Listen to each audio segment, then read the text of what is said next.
brilliant. Thank you. You can see my screen now, right? Yes, brilliant. Fantastic. Good. All right, so good night, everybody, again. Welcome. Akeem, are you ready, sir? Akeem?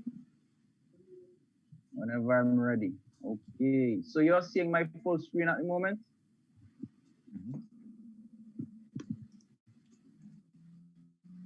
Craig, what are you seeing? What are you seeing at the moment?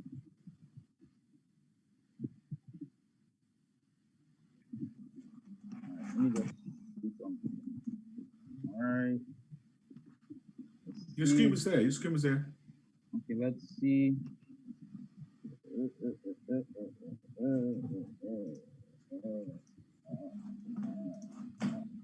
Oh, no. Yeah. Okay.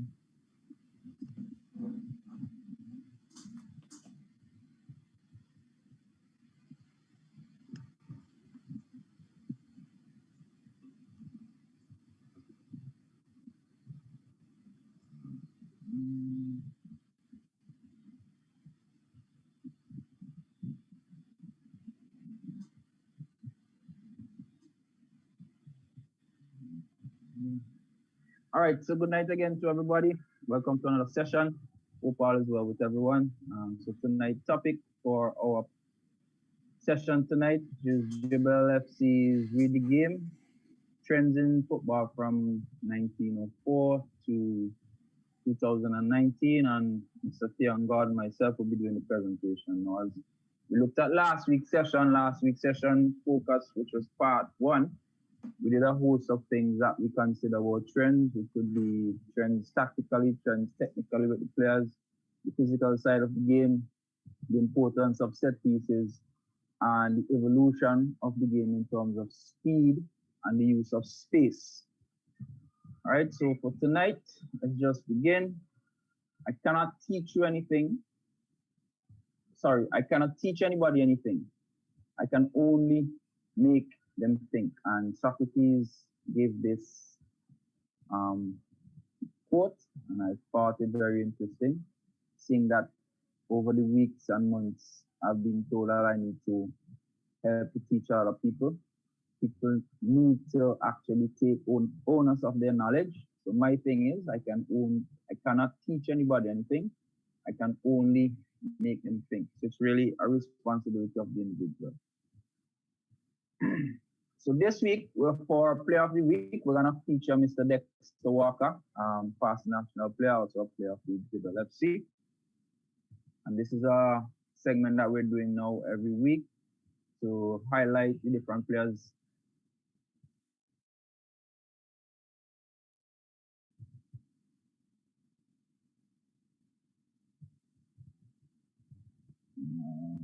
All right, so question, are you getting the audio? I would like to know, please. Just let me know.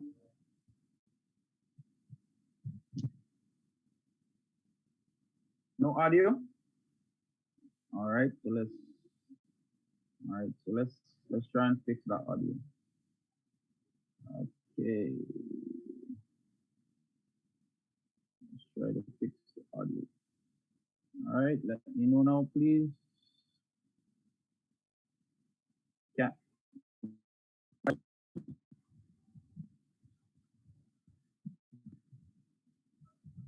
Huh?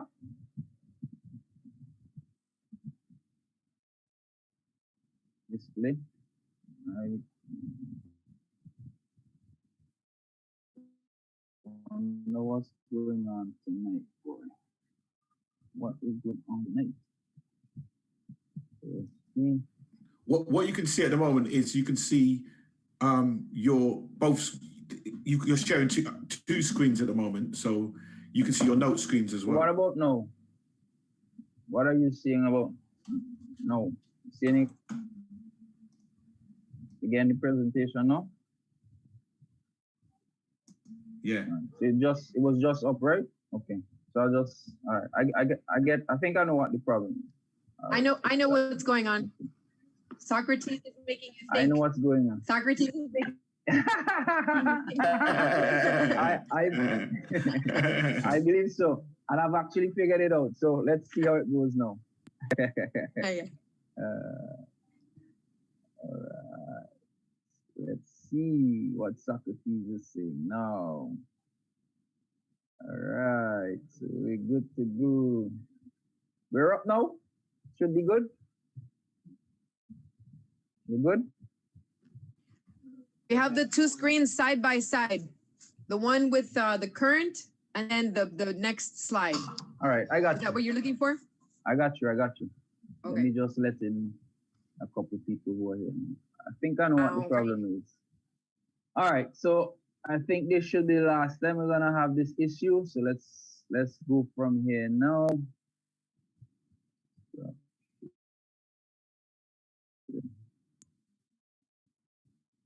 All right, so let's see. Where are we? Here. Okay. Good. I think we have it now. Good. Tell me. Somebody tell me. All right. Audio. National pride, genuine passion. The reason we played the game. This is Football in Vincy as we knew it. Yeah, I joined to football actually started from as far back as I could remember. You know, growing up, because we came from the French's era, we were always on the passion. And in those days, you had the folks you look up to, the 20 Brown, the Raymond Ballantyne, Awu, Midge, Dylan Joseph, Biscuit, Gilman, all those guys. These were guys that you look up to, you wanted to play around, you wanted to play with. The paths were always open. There were 2 seasons with Dry, and you go on the patch whenever you feel like. So guys always had that passion. We were always into sports. So it was not until I went to the grammar school that I actually started playing competitive football. Now, when you went to the grammar school, they had what you would call farm football, then they had house football, and then, you know, you try to make the school team. So because of all this football playing, you know, there's more passion. Your passion grew and your passion grew and your passion grew. But in 1992, which was the first time we were playing playoffs for World Cup, Simmons wanted 2 teams, so that's actually how I broke into the national team. In those days, we didn't have Simmons didn't have all these big name players or players playing overseas. So I think that's one of the contributors really actually look for money around that time. We had a good band, so you know our thing was just to play for St. Vincent and see what's the best we could do. When we donned our uniform for the national team, it was just a love affair. It was just we wanted to play for St. Vincent, not really to make money. And with the help of the coaches, first we had a lot of local coaches, but I can tell you. Again, I just let someone in and the audio stop.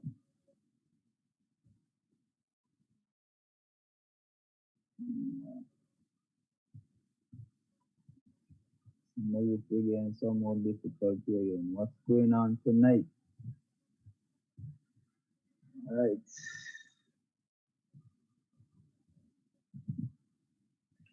Akeem, could you help me again, please? It's just there. I just let someone in and then everything just reset. All right.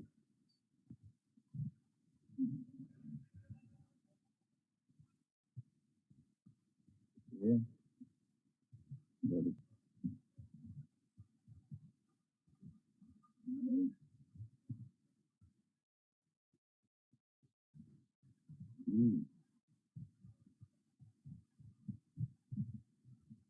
Wonder what Vicky did us tonight, boy. It's like you need someone else to like help you let people in, and you know, so you can just, you know, you do everything on your own, brother. That's what it's all about. Now, I'm sure Vicky will help you, innit, Vic? You'd help out when you Vic. Come on. I'd help if I could. I could be moral support.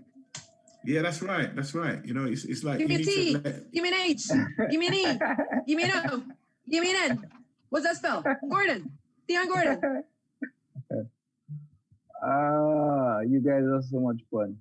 All right, so let's see what happens now. We'll go straight into it. At the end, maybe if we could do that clip again, we'll do that clip again. Because I'm not sure what the technical issue is at the moment. Alrighty. So let's do full screen.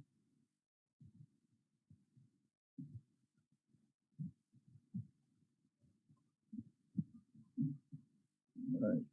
So part is all right. So the objectives for tonight, and this is part two, would be understanding that the game is now played with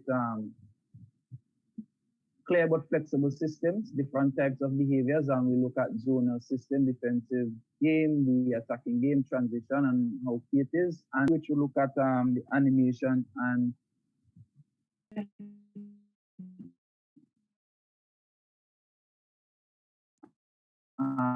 the flexibility. All right, so this week we're looking at those in between. All right, so when we speak clear, flexible system, before every game, what tends to happen is coaches are expected to actually have a plan. What they're doing in attack, what they're doing in defense, what are their plans for the transition. But obviously, as the game progresses, the game itself will dictate what may take place. And this is where the flexibility within the system and the way you're playing needs to exist. So coaches, while they may have a specific plan or a system out there to go into the game, teams need to be flexible because you're not sure what other teams are going to bring to the table. So our teams at the top level are well organized and up to the individual qualities of their players. The system of play forms the basic structure from which a team can evolve. Systems are applied flexibly so that players can flourish and fulfill their potential. The best teams find the perfect balance between having clearly recognizable system and strategies and allowing players a certain amount of freedom to take individual initiatives and display creativity. The ability of a team to act with intelligence and flexibility by modifying tactics depending on the situation is in the game added to the positive aggression and the technical qualities of the player are all key elements of success. So again, before, obviously, you're gonna have your plan, but there needs to be a measure of flexibility within your plan because you're not sure what the other team is going to come up with. What can assist in this is your ability to teach your players to function within different formations and styles of play, which include system, so that they're able to adapt to whatever the opponents are doing and impose their particular system and style onto the game. Of course, we're going to look at zonal systems. The system of zonal defending focuses on the player in possession. All right, the system is characterized by the compactness of the team. After losing possession, the players immediately put pressure on the player in possession in order to enable the team to regroup. Thus, the players very quickly get back into position. Often, a few seconds after losing possession, 9 outfield players are repositioned between the ball and their goal. So while we're talking outfield, one of the more common things that are visible is the corner and the zonal system that exists. So as you can recognize the blue team that's there, they're in specific grids. And then we could see the guy at the corner area trying to take the corner. What is recognizable is that there's no opposition. So some teams may organize themselves in a zonal way to mark different spaces. So once players come into those areas, these players are then responsible for that. Then once the ball gets into that particular area, the players who man that area need to dictate what happens with the ball. So that's the concept of zonal system as it relates to for a set piece or corner or free kick. Now, in the context of outfield play, we could recognize that the blue team, they are scoring up and the red down. Now, the ball is the block dot and the red opponent has it. Now, if you recognize that the blue team have placed themselves in a particular zone, so they have this particular side of the field, they have decided that they are not going to defend this side. They are going to base their attention on this particular player with the ball. Based on that position, they zone themselves to protect their defensive area. So they are placing themselves in the goal all the players are between their own goal and the ball. So that's another way of looking at the zonal system. All right, the distance between the different lines of players are so short that the defending team generally outnumber the attacking team around the player in possession and keeps up pressure on the opponent until he commits an error. While an attacker impedes the opponent's counterattack, 5 players are busy closing down the space while the 4 defenders anticipate deep passes while remaining compact in their defensive position in order to leave a little space as possible between the defense and the midfield. The differences are particularly seen in zones where it is more likely that positions will be regained. And these positions are generally positions closer to the throwing line or the goal line. Because as you go closer to the line, the space becomes smaller for the person with the ball. The ball is in the middle, it is less likely for you to win it there because the player can go left or right. So once you place the player closer to the line, it reduces the amount of space you're able to use and you're able to zone them in that particular area. So here's an example. Now, the zoning of the team in red is basically what we just explained. So their task, the back four, their task, as the array showing that the blue team is attempting to play long ball, because their zoning is to prevent the ball from getting in behind them. And if you recognize the compactness of the players, making it difficult for the attack team to penetrate them. The defensive game. And before I go on, is there any questions, any comments as it relates to zonal system? Any questions, any comments? Anything? Yeah, well, hello. I've always got something to say. Yeah, I've got something to say. Do you know what I mean? And it's quite interesting. If I just pick up what you're saying, it's, you know, I think that, yeah, everything you've said on the zonal, and it's about how the other team, the team that you're playing against. Do you know what I mean? Like, if you there was a slide that you had, a previous slide on a corner situation, where you had, I think there was 9 in the box, and there was zonal marking. Now, me personally, if I can see as a manager, as a coach, I can see that there's zonal marking. I've already seen one corner. So what happens in a situation where someone comes short for the corner? How does the zonal marking player think? You know, it's about that adaptation of that play, because you can bring some. You know, so it's about, that's the slide that might, the ability to adapt. Right. So that was basically what I was looking at in the beginning of my presentation, which is the flexibility of your system. So while your team may be interested in playing zonal play, you have to also recognize that you may have to do sometime man-to-man marking, and are you able to adapt to what the team may do? So for example, if your team recognizes that I am zonal marking, then you bring your players further out. How is my team going to adjust to that? If you continue to place all your players at the back post, how am I going to adjust to that? If you place all your players at the front post while I'm trying to zone, how am I going to adjust to that? So these are some of the conversations that need to be had before the game, while still trying to maintain your way of playing. All right.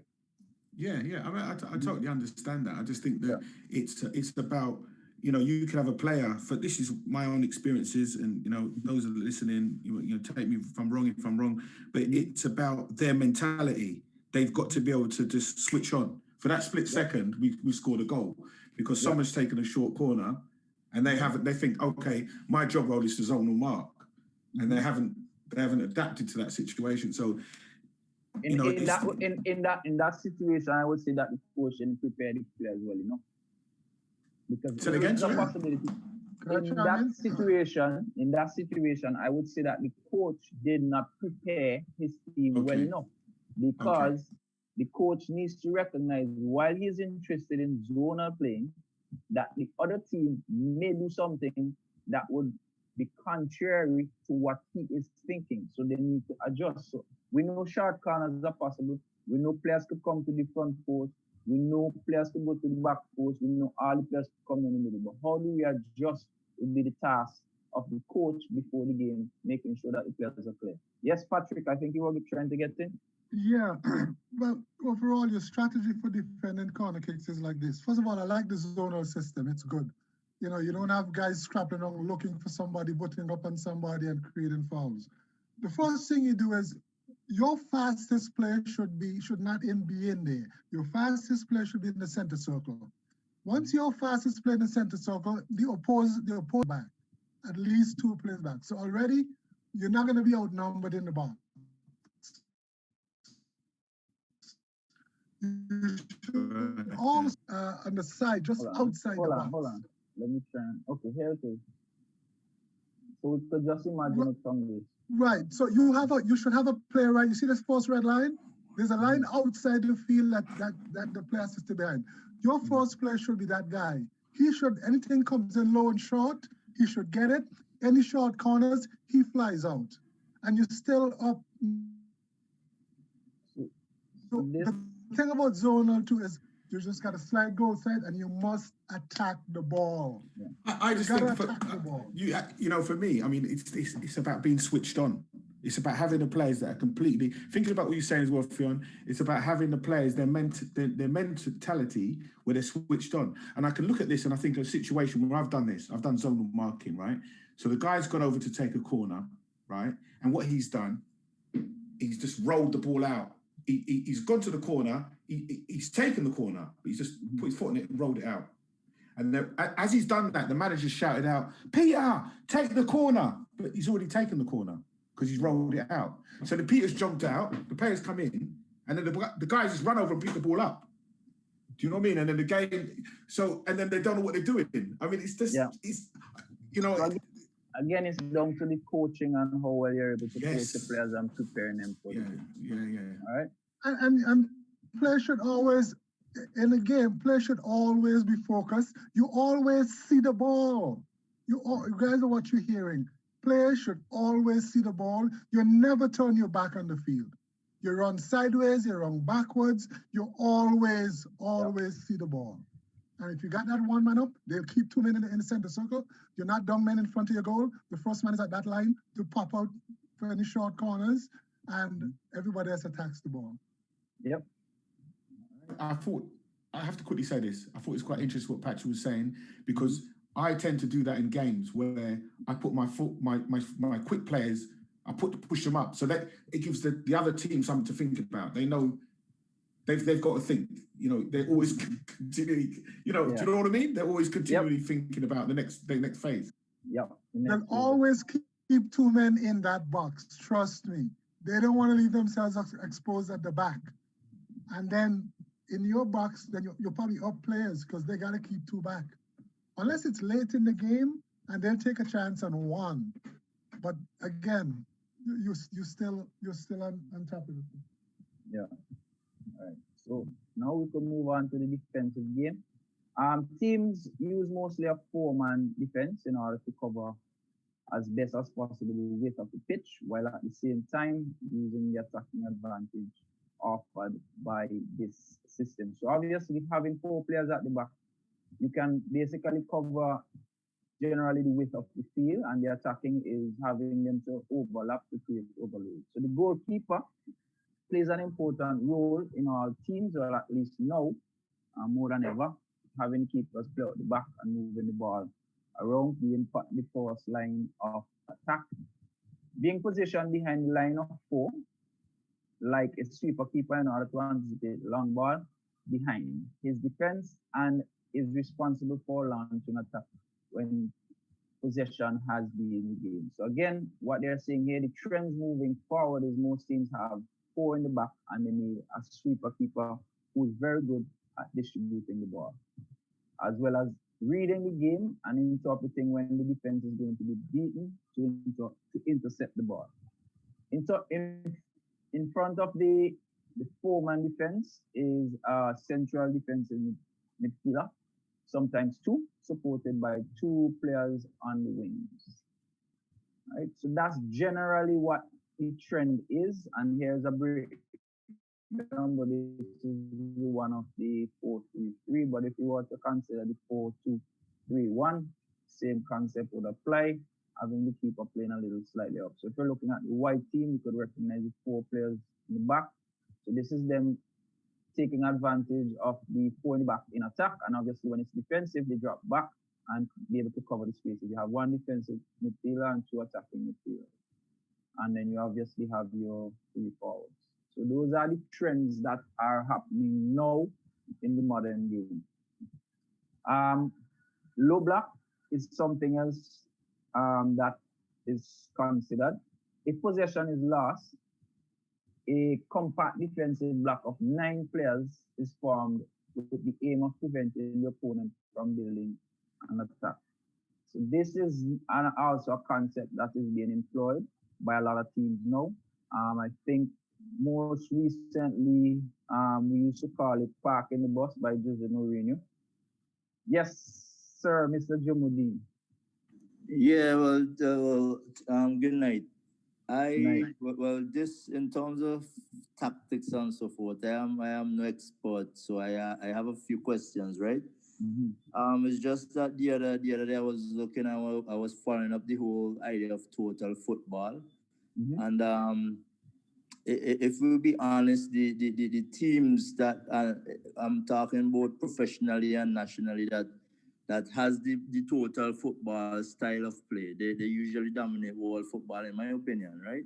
Mm-hmm. Now, what I tend to realize as well is, okay, even I tend to ask myself about our national team in terms of, is it something that you see us also trying to embrace? Because I find our teams, we are more rigid in terms of the system. So, for example, a defender really thinks as though his job is just defense, and I don't know if it's lack of cohesion, but I don't see our defenders, for example, to be excited in the attack as you would see in most world stages. So I don't know what the question I have is where what is the real link between using a proper system but more or less practicing the whole concept of total football. I don't know if you understand where I'm coming from, because let me try.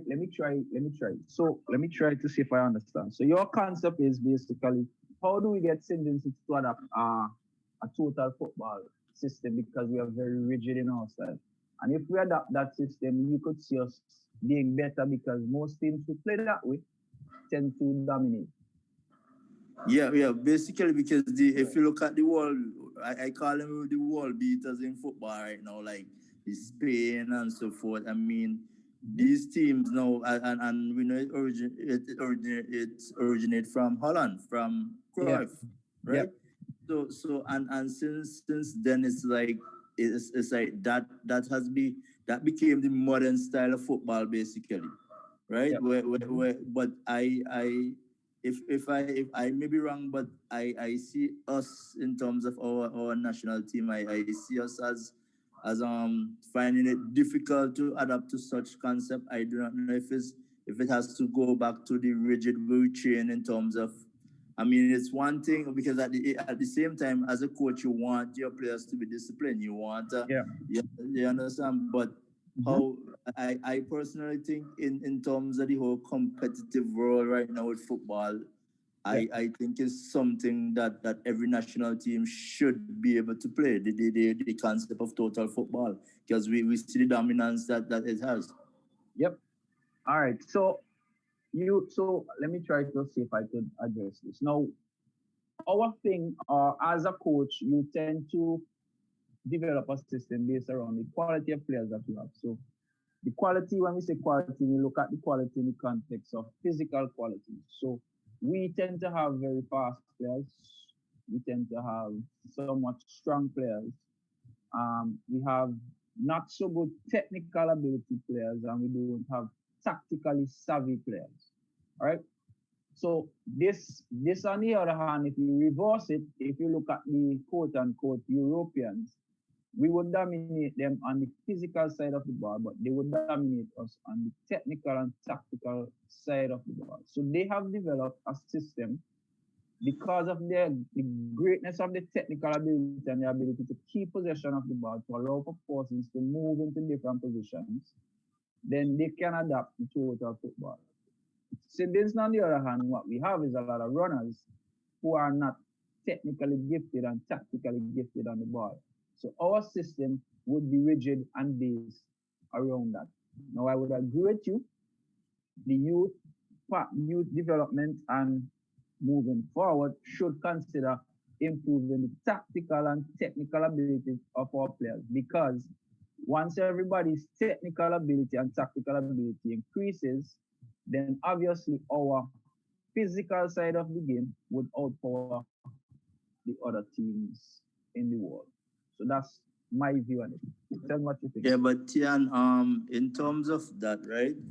It's in a case like that, I view it as we being at a very disadvantage. Having a big disadvantage in terms of, okay, remember the whole concept of total football is actually the key is to actually keep the ball. Yep. Right? Mm-hmm. And keep the ball with it has a lot of benefit, because you can't score if you Once the other team don't have it, you can't score. Right, Correct. they can't score against you. Plus, in terms of conserving energy, you understand? Yep. And so even though let's say we are more physical and we are quick and so forth, and I think, as I said, because even if you look at it, when I look at our national team playing, one of our main issues is even with transition. You understand? And in terms of transition, I think because I think a lot of players still have this mental block in terms of, okay, we are playing a system, so this is where I'm supposed to be. This is so. I think we are. I don't know if can I add something to that as well? Well, as you said, you're on the outside, you're not expert. But I can be honest with you, the players don't have the knowledge of what transition is and how to transition and how they need to do what and where they need to do what. They are playing football based on the knowledge they have from just playing. But in the context of football, understanding what is attack, how to attack, what is the third man run, how to keep possession of the ball, what is transition, how do we defend, they are limited in that facet in terms of knowing the game. Hence the reason they cannot play total football. You know what's quite interesting? I'm listening to this, right? Sorry, Patrick. I just want to quickly come in here, right? What is quite interesting? Okay. I'm listening to this, and I'm thinking that, you know, if you know, I'm from the outside. Let's say I'm on the outside. I'm looking in right now. The best form of defense for me is attack. Yeah, totally. The best form of defense is attack. Now, in the UK, I'm coming up against all sorts of coaches, ex-pros. They know the game. They change the system on me. So for me, with my under 18s, they're used to playing in so many different systems. That's, you know, from an early age. So. Yep. If you're thinking about, if we refocus, realign it, it's about looking at the youth and getting them used to playing. You know, when teams switch at half time, we can switch. Do you understand what I mean? And you know, and I think that's so something that you started with that answers that question, right? What you said was we have old pros and other experienced coaches and yourself who is trying to learn coaching. You have to recognize the persons who are coaching here, they themselves don't know or don't have the knowledge or all the necessary knowledge of what needs to be done and how it needs to be done. So that's where the problem starts. It's the coaching education. They don't know what it is. And if they know what it is, can I teach the player to do it? And when I teach the player, can the player execute what it is I want? So that is the entire cycle. Okay. I was just going to chime in on that. Go ahead. Again, all those things you talked about, transition game and what, that could be taught. They're small-sided games to show you how to do it. I agree with you, sir. It could be taught. That's how coaches coach it. It's not rocket science, but as I'm saying, it is rocket science in the sense that we don't have the knowledge. So but the knowledge is there, you know. But it's your fault. The knowledge is there, Theron. You see? It's there. What? There was once a quote. I wonder if you could finish it for me. If you want to hide something from black. You put in the book, huh? Okay. Under the nose. That's why my book is not selling in St. Vincent. The games that impact up there, nobody would go get it. But anyway, here, listen. Anything, if you're in a world game like this with trends and whatnot, anything could be taught because it's there, you could read it as well, right? But coming back to the total football, yeah. Reference that you were saying. So look, Joe Modine was talking about total football, right? So teams would have watched, for example, Barcelona playing. Our coaches here would have looked at Barcelona playing, and they would have seen Barcelona playing a 4-3-3, and they play the ball a specific way, and they tell the player to do this and whatever, and they see that on the field. When they go to coach, they are not explaining to the players why they are doing what they are doing. They are saying, when you get the ball, you pass it there, you pass it there, you pass it there. So obviously, if the team is counteracting that, they're unable to play because they don't recognize or understand the principles of what total football is. And sometimes you have to break it down for the players at home who are not exposed, because basically all total football is an interchanging of the players. That's all. You said it. Yeah. But at the same time, every player has to understand his role in every position that he winds up in. In every position. I know what exactly. Right. If I'm a midfielder and my right back overlap and he's gone, now you're the right back. Okay? Yeah. So when you get players like Kroll and Niskins and Cruyff, you could do anything. You know? Yeah. So that's all it is. And that's why they call it Clockwork Orange. It's clockwork. It's like what Joe Modine was saying, is basically he recognized that the player's task is to keep possession of the ball. And obviously, if you want to keep possession of the ball, you have to have the ability to dominate the ball, meaning controlling the ball.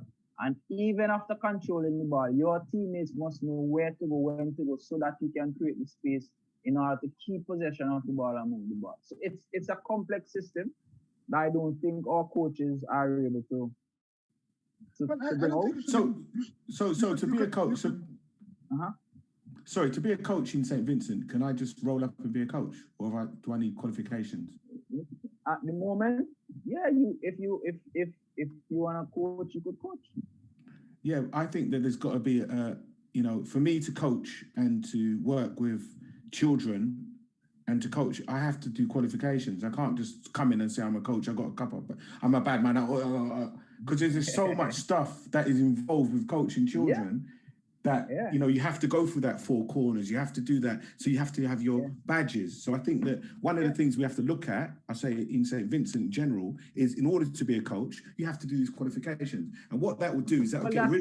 That's part of the process. They are trying to get that process done. But the issue really is, why do I want to coach? That's the question. Why? So you can't find coaches. So the few that you have is, how do I keep them motivated? What needs to be done? That kind of stuff. All right. So that's really the issue. But they are trying to do some stuff along that road. All right. So let's continue. We could discuss as we go along. All right. So again, the defensive zone, as you could recognize here, because of this, you could recognize what the team is doing. The team is basically saying, you cannot go through me. You have to go around. So this is another system that is being implemented in the defensive, as well as looking at it zonal. So the players are very compact, and this is just in the defensive third. So once the red team, but this is now their defensive third, once they're in the defensive third, they form 2 lines or 2 banks of 4 and keep narrow spaces so that you cannot go through them. All right, when playing against technically skilled teams, defensive block tends to be more back a bit and is only able to exert pressure between the center of the pitch. These extremely compact defense allow for full space or opponents to play or penetrate. All right, so it's not allowing them to play through, but more so get them to try to go around. The whole team then regroups into its own half in order to close down the space and force the opponent. As they have regained possession, they move forward very quickly.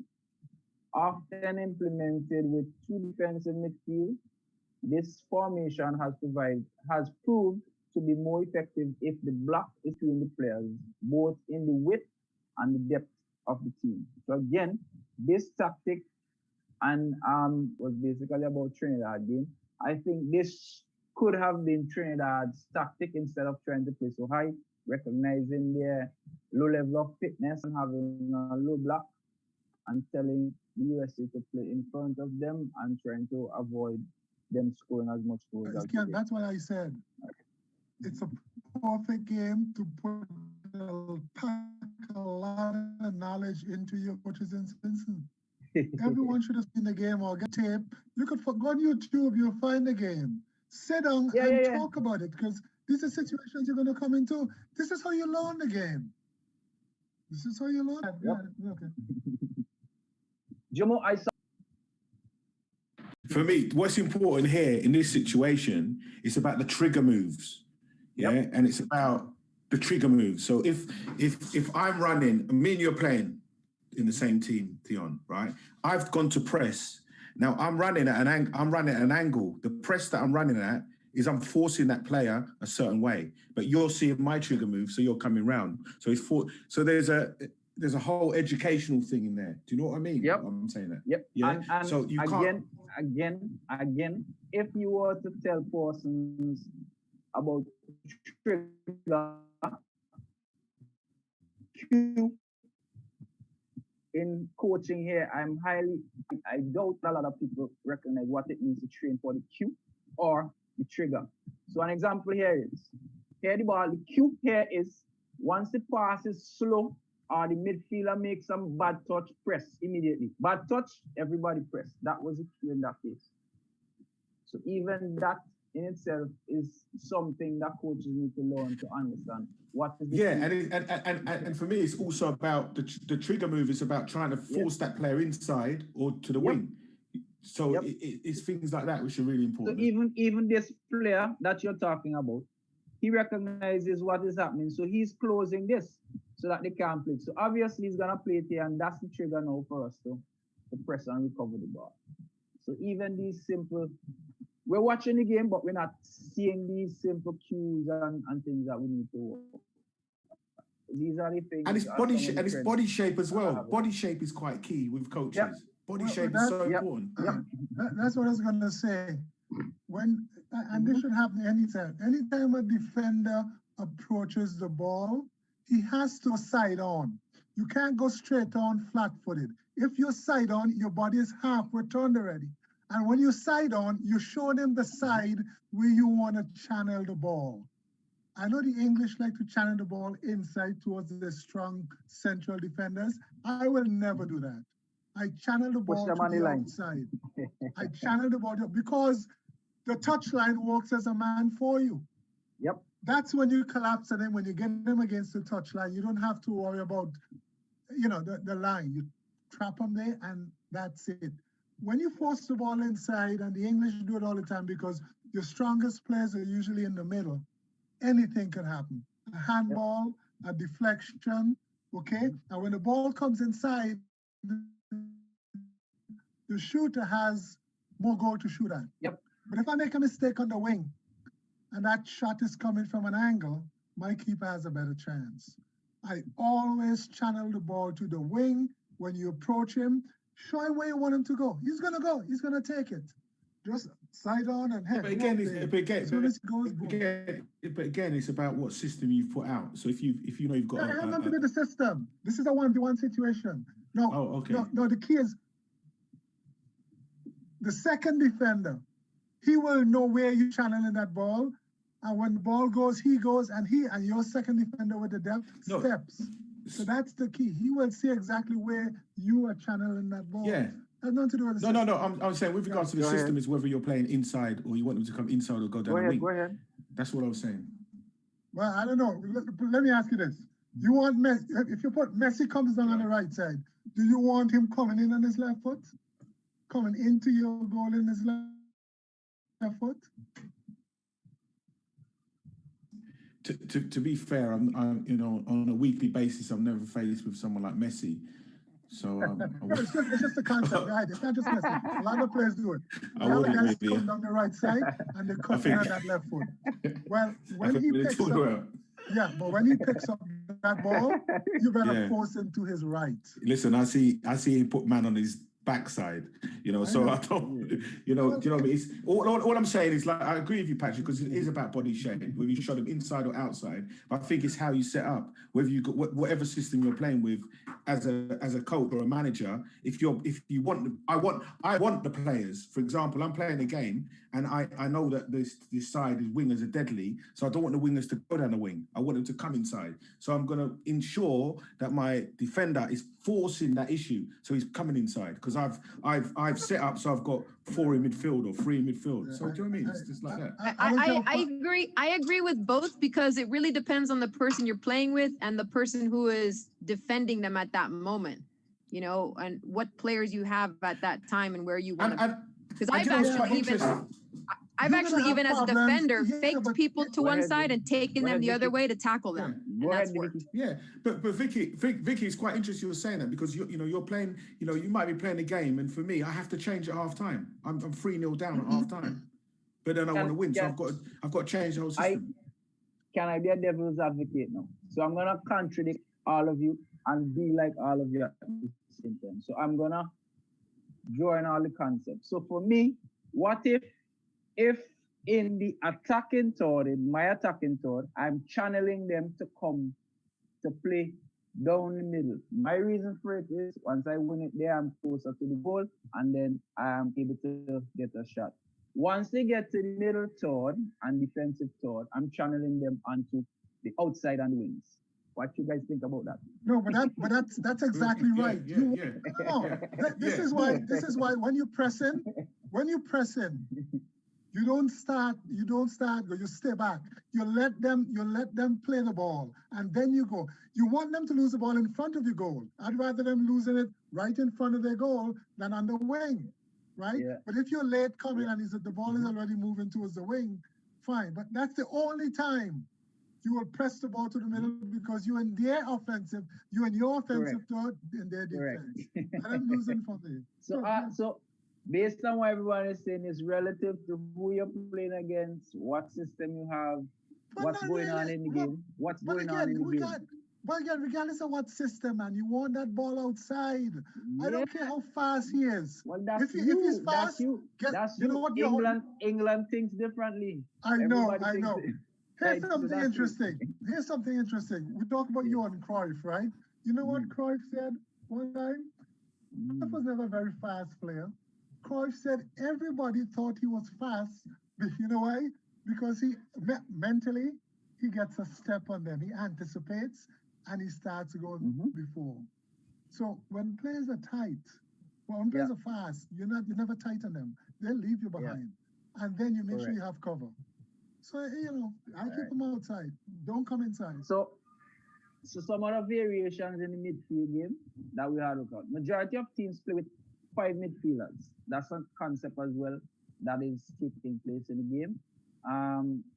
They have 2 defensive central midfielders and 3 attacking midfielders behind a single striker. So most teams now generally line up in a 4-2-3-1. This may be varied depending on how you want to set it up in your particular system. All right. This very flexible formation can be transformed as the game situation requires to a 4-1-4-1 or a 4-1-2-3 or a 4-2-4. Other teams deploy 4 midfield behind 2 attackers in the more traditional 4-4-2 system. Another preference is for a 4-3-3 formation with 3 central midfielders and 3 attackers. It should also be noted that whenever formation is chosen, the fullback regularly creates a numerical advantage in the midfield or even further forward in overlapping positions. So again, the system again will depend on what you're doing, where and how you're doing what. But one of the general trends is that more teams are playing in the 4-2-3-1 system, and they decide how they want to shape up in attack and in defense. All right. The other thing we have to look at now is high pressing. Now, the team in red or pink, however you're seeing it, against the team in blue, you recognize that the players are very high, and this is also another tactic by teams, which is to press or do high pressing, which is getting your players up as close as possible and playing more of a 1v1 situation. The teams press very high up the pitch to systematically try to regain possession in the opponent's half. Even after losing possession, the team does not allow the opponent to build an attack and tries to regain the ball as quickly as possible by rapidly entering the opponent's counterattack. This is known as high press.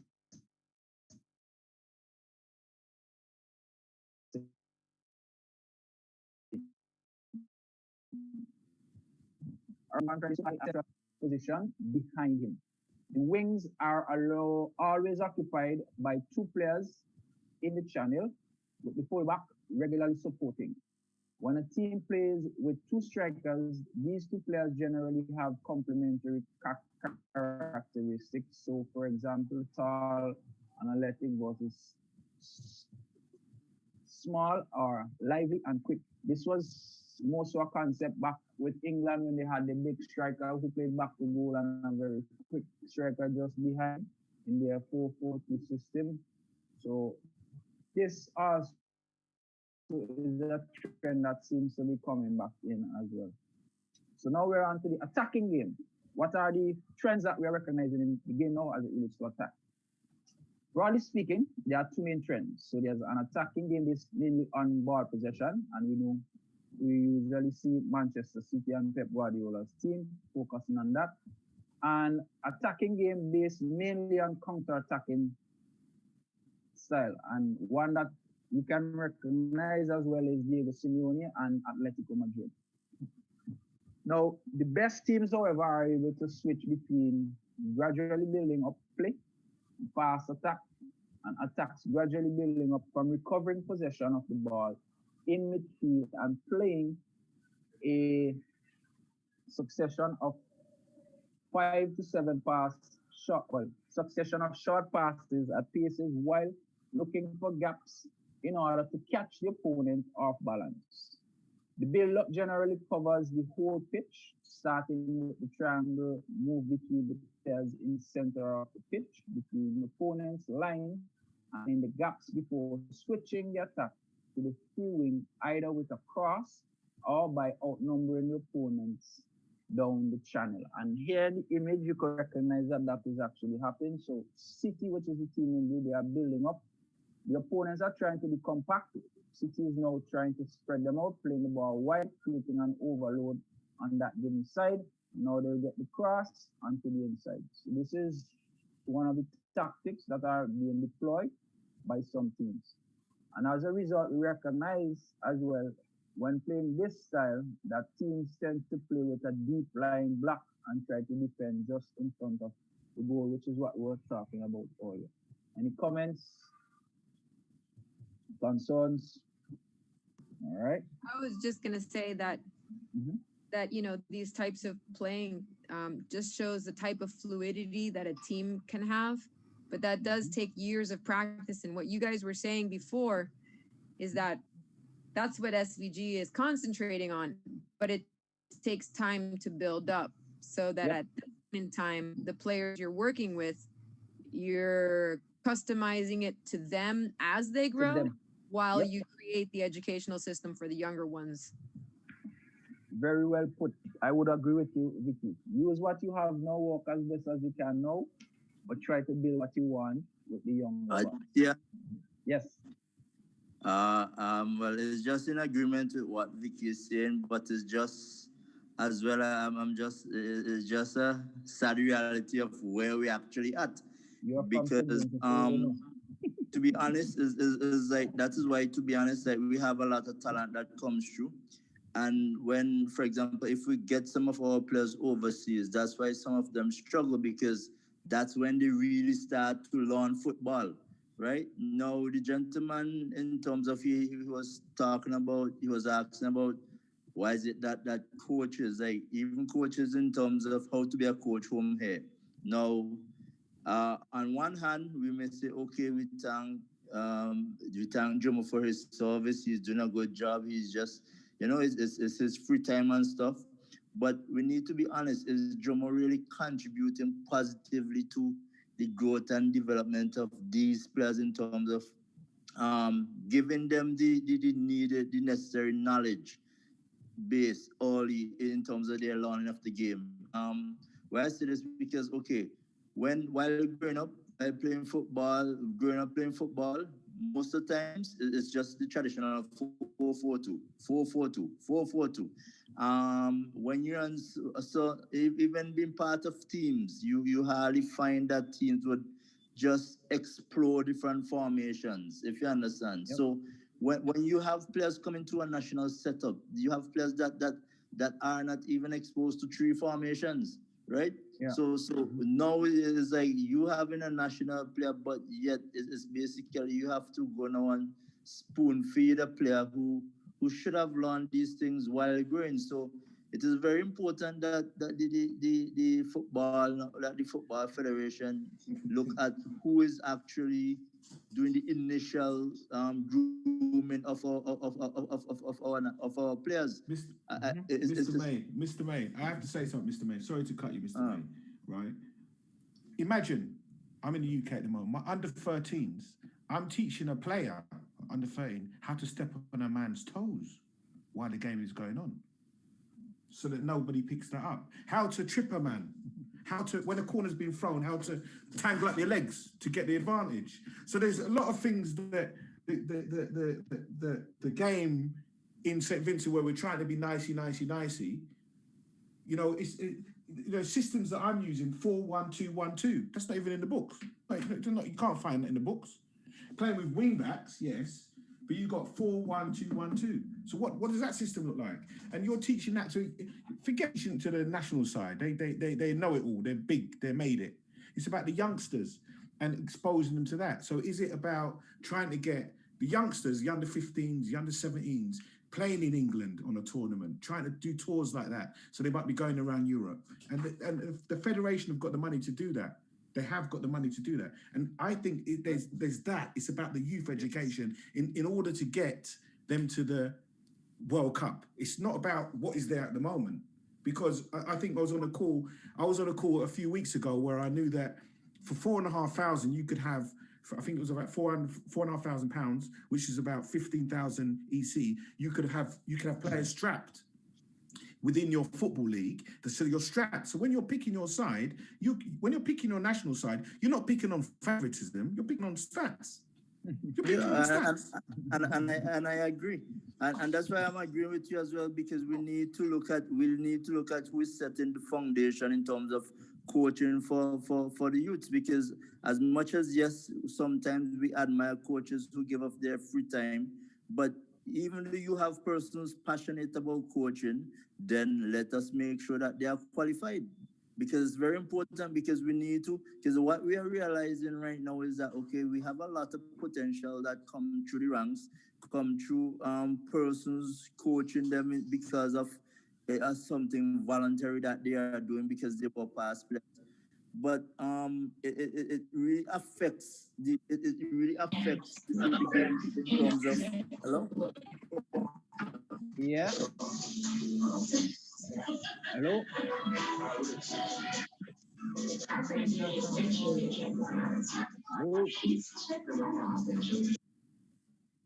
You there? All right, go ahead, Jomo. I'll talk when you're done, Jomo. Go ahead, Jomo. Jomo, you there? I guess Jomo dropped out as well. So you could go ahead, Patrick. No, Jomo seems I to have just dropped wanted out. to say, it's all this thing that we're talking about, youths and coaching and all and that. Everything comes. It's been years. It's not just now. We don't see the game as a big industry where people could make a good living. And it's because we feel we're from and we're small. But we don't see it that way. Football has the most money than any other sport. And we don't approach it that way. We get some money from FIFA, and then, most of the money it does not go to football itself. And this is my thing, because football is the product. The first thing you do is you make sure your footballers, players, and referees, that's it. And then your facilities to support that. That has to be up top. I know you want to be professional in the office and you want the fancy phones and whatnot. But in the meantime, football is going on and it's going to go past us. The attitude and the approach to the game in St. Vincent, and I'm not blaming this administration. It's been a long time, because I've been following for a long time. The attitude to the game is like, well, we'll do as much as we can, blah, blah, blah. We don't do the extra, we don't raise any extra funds. We don't actually take care of the game first. One example, right? You have a budget that you get from FIFA. If you're really interested in the game, every January, you should know exactly what teams are playing where in which tournament, and that monies should be budgeted for the players, for the team's preparation, coaches' salaries, and whatnot. That should be set aside. So don't tell me now, you're misplaced and this person can go like Trinidad didn't have money because they got to the airport late. This is rubbish. The first thing you do, you take care of the game. Without the game, you got no money. Right. And the day you can. Let's stay on point as well. So we're talking trends in the game. So no. But this is part of the game. I know. Theon. But the topic for tonight is trends in the actual game.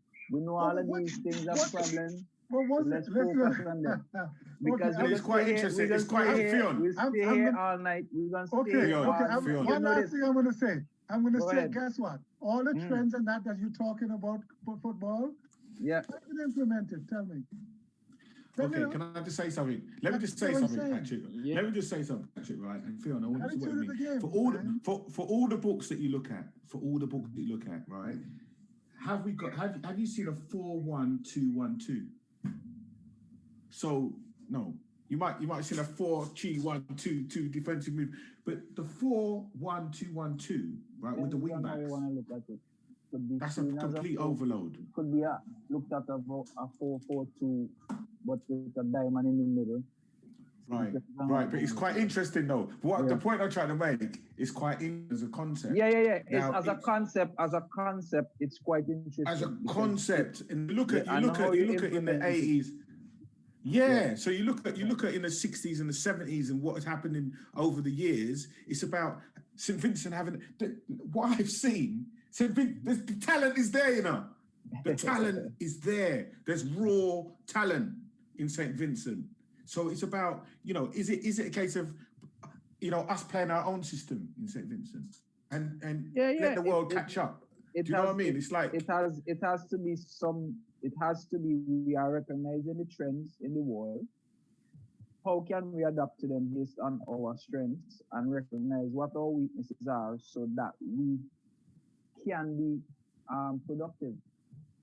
It's not a matter of why we want to do total football like Juma may have suggested, but total football for St. Vincent may be interpreted differently than what Holland did. Holland did it based on the abilities of the players and what they had at their disposal. So what we have, we would have to develop and mold it according to what Holland had a strong spine. Yes. Right. Yeah, but if we talk about tactical, right, and we talk about technical and that sort of stuff, right? So a player of 12, right? A player of 12 here, if he comes to me and say, I'm interested in football, I say, okay, give me 20 kick-ups. If he can't do 20 kick-ups, I'll give him a ball. I'm in a position, I give him a ball and say, go back and do 20 kick-ups. Come back to me, and I want to see 20 kick-ups. Once he's done the 20 kick-ups, and he can do that, both feet, 20 kick-ups, and it's not a problem, I'll say to him, what I want now is head, chest, knee, right knee, left knee, right knee. So it goes head, chest, knee, foot, back up to your head. So it's that type of ability I try to instill in the players in terms of their technical ability. But what I can hear, it's about youth development. It's we have to almost start again. Youth. It's got to be youth. We can't look at again. I think again, it's not necessarily youth, but coaching, education. So what are the coaches teaching? That's what are they teaching and how are they teaching? And then how does the system affect it? So for example, how often are the players playing matches? How many matches, how many training sessions are allowed? What is the knowledge of the coach? And Mr. Dean, he always likes to talk about macrocycle and microcycle, but he knows these coaches don't know anything about that. The persons who are planning the competition have no clue about macrocycle and microcycle. Then there's the technical side of it. Are we training enough systems? Players playing in varying positions. A player maybe start playing football at 10, plays first game at 10, and he has only played one particular position up until the age of 17. So these are the kind of things that would affect these same concepts that we're looking at. But Tian, I see sometimes why Patrick does have a go at you, right? Because clearly, right, for example, here we are, and most times we have fruitful discussions week in, week out. So it's like we know a lot of the problems, but it's like okay, what do we do in terms of bringing about the necessary change? Seems sometimes as though it's an uphill battle. So because I mean, every time we come here, right, we have a lot of, because we have issues, we have recommendations, right? Yep. And because, for example, at the end of it, right, as I was saying, it's like, even, and you're correct, we one of the fundamental way to develop any country is through education. And any country or any organization, any sport. And if our players are not educated properly in terms of football, like for example, even teams, if a team do not think that, okay, our only objective is to win this competition this year, and change their objective to see, okay, let's see how many different systems we can play in this let's say in this league. We need, it's about development, it's about growth, it's not about but how does that happen? Who teaches the coach? Who exposes them? It starts from the federation. The federation exactly. What do you think the role of administration is there for? What does administration mean? TM doesn't want to step on their toes, but unless this happens, we're not going anywhere. 10 years from now, I'll be asking them the same question. Who is in charge of that? Right now.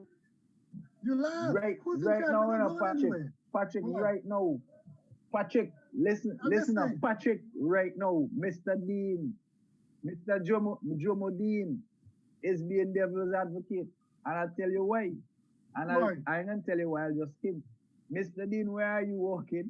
Are you comfortable? It's not a devil's advocate. Are there any changes? But Theon, it's a reality. No, coaches this can't is coach between me and themselves. Mr. May. No, me and Mr. May know what's about. I agree with you.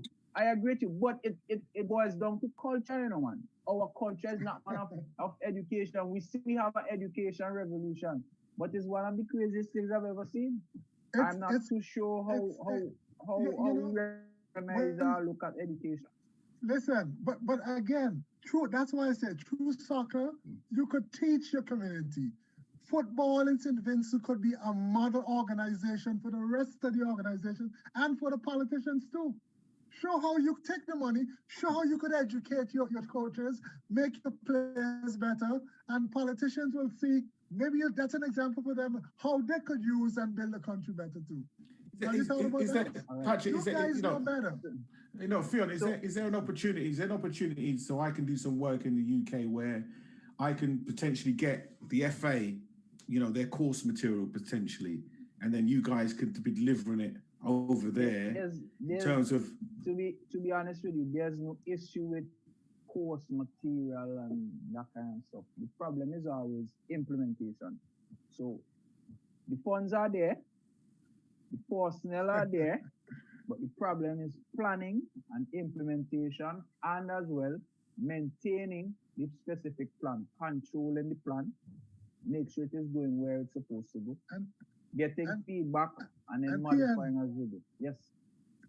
right, and Tian, those are the things that you have control of. If the money is there, the material is there. The rest, you have control of that down there. So what is the problem? If you, whatever you don't have, you're bringing the person. Listen, when Brazil was introducing volleyball to Brazil, you know what they did? They brought in American coaches to coach them. Today, they don't need American coaches. You go where the information is, and you get it, and you implement it. That's what Nah, you do. we ain't about that. Where were we about? Attacking game. There are different styles in attacking. In this style of the game, based on primarily on possession and circulating the ball, the following basic principles have been observed. Firstly, the use of a single defensive midfielder. So when we're in the attacking, the teams that are trying to do attacking football with keeping possession of the ball and circulation, they tend to play one defensive midfielder, an essential player who continually rebalances the team, whether it is in attack or in defense or when the team is in transition. In front of him are two players with excellent technique and high energy levels, positioned to the left and to the right to form a triangle. Two wide players very close to the touchline to provide width and to exploit opportunities for the overlap. Finally, to complete the unit, a center forward, generally good with back to goal and in the air, acting as a support player and a target player for Benzema. up play. Correct. This is talking Real Madrid or Barcelona in there when they are at their best. And I'll show you will enjoy the one after this, you will enjoy what you see. All right. Other things that was recognized in the attacking game is several types of moves are possible to speed up the game from the zone where possession have been regained. So the classic fast attacks, the team wins the ball back deep in their own half and plays a long ball or a cross into the other half of the pitch towards one or two players. So this is basically the old English way. The long ball up front, somebody takes it down, and then the two strikers are able to finish what is going on there. And I think, Jomo, this is more what you're accustomed to seeing our team playing, and we're not being successful. A lot of reasons why, but that won't take me forever to explain that, and Patrick may end up cussing me again. Now, this one, I'm sure Mr. Jomo Dean would love this one. All right. Fast. So the other trend that was recognized, fast team attack after the team wins the ball back in the middle of the pitch and pushes forward quickly in a group of 3 to 5 players, playing quickly with 1 or 2 touches, using 1 to 2 touches to the opponent's off balance in the classic process. Playing forward and looking for a player ahead of the ball, laying the ball off straight away to a player who is facing the goal and immediately looking to get behind defenders. And if we look at it, it's all 2 touch, 1 touch. Pass, lay back, next player go, play it forward, in, pass again, cross, finish, all 1 touch. You get to go forward as quickly as possible. And it's always a forward and backward motion. So play it forward to the player ahead. If they can't turn the play it back to someone who could see, play it forward again, and you keep the defense off balance while moving forward, and then you get the opportunity to score. Mr. Dermadine, you can recognize what team that is? I see it looks like the best team in the world. All right, now the other one is attacking game. In terms of the attacking game, it's individual action by a player who makes the difference. It's the burst of acceleration to find the gap and put the opponents off balance. And the example we have here would have been France against Argentina. And when Mbappe picked up the ball in their defensive third and he began running and end up getting a penalty in the process. So these are the three basic trends that are happening. One, long ball over the top. Two, quick movement of passing with 1 or 2 touches to advance the ball with about 3 to 5 players getting up towards the goal. And the last one is where an individual player takes the ball and does some dribbling. Messi is famous for this as well. All right, now we're on to transition. And just to clarify, transition in this context is the point at which the team loses or regains possession of the ball. All right. Now, the effectiveness of rapid attack allows depends on the team's speed of reaction after regaining possession. So what you do after regaining possession is quite key, or what you do after losing possession is quite key. How quickly you can change from attack to defense or from defense to attack is a key part of the game now if you want to win any particular game.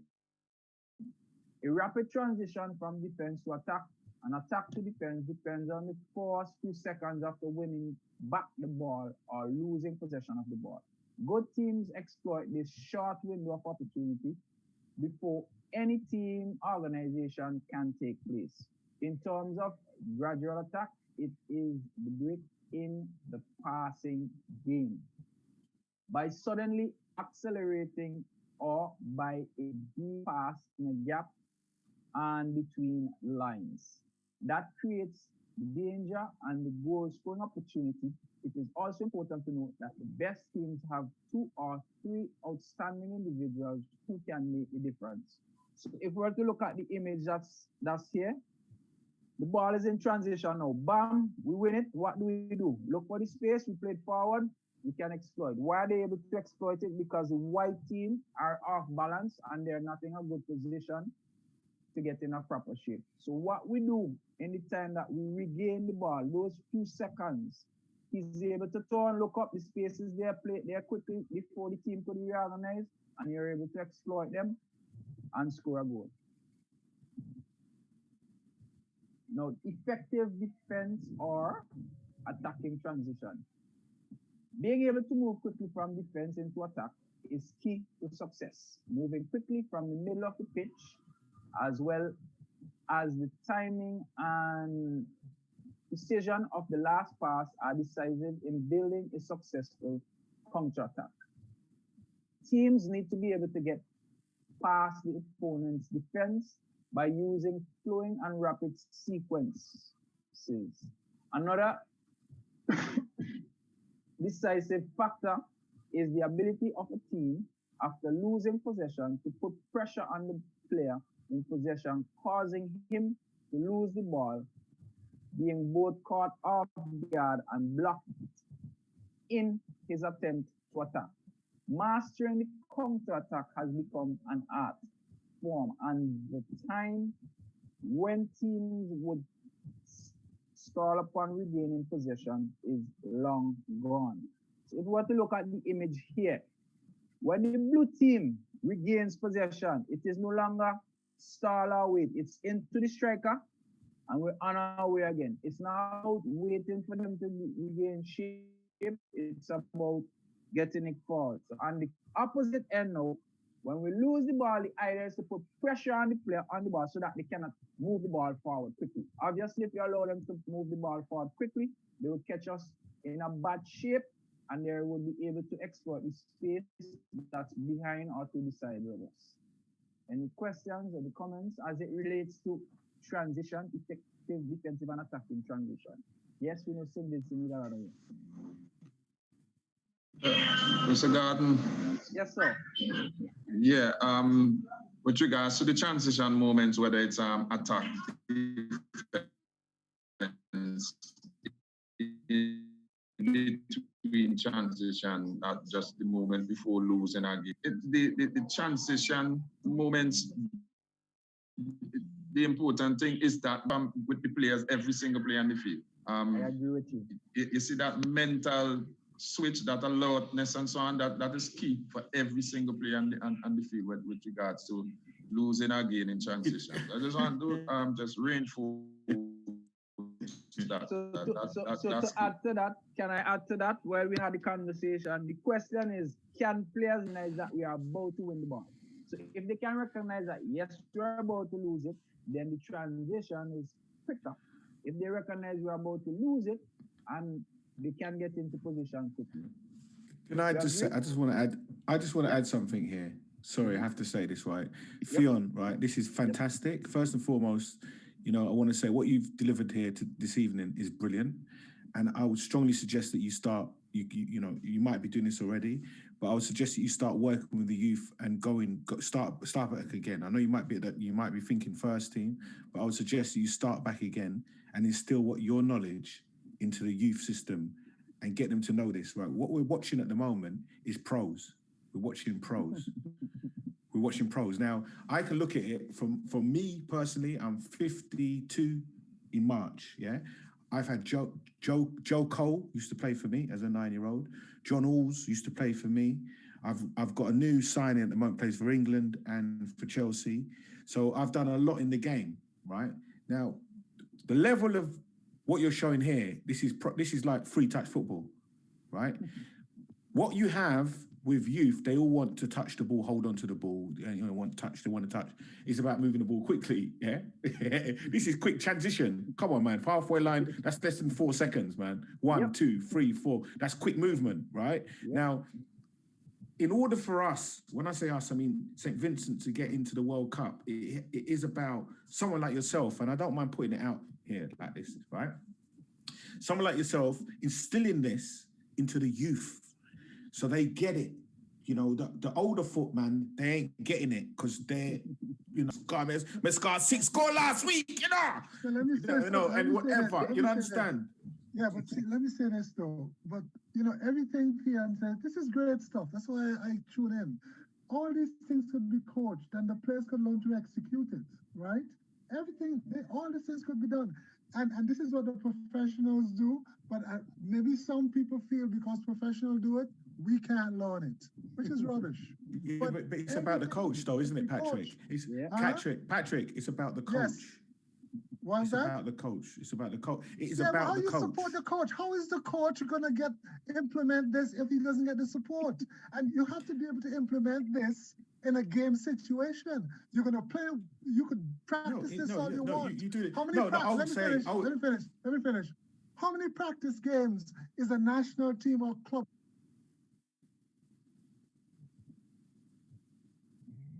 Sorry, you just went quiet there. I think you were saying how many practice games do you think the national team normally gets, or even a club team, or even the youth? And if that for us is a difficult task because Mr.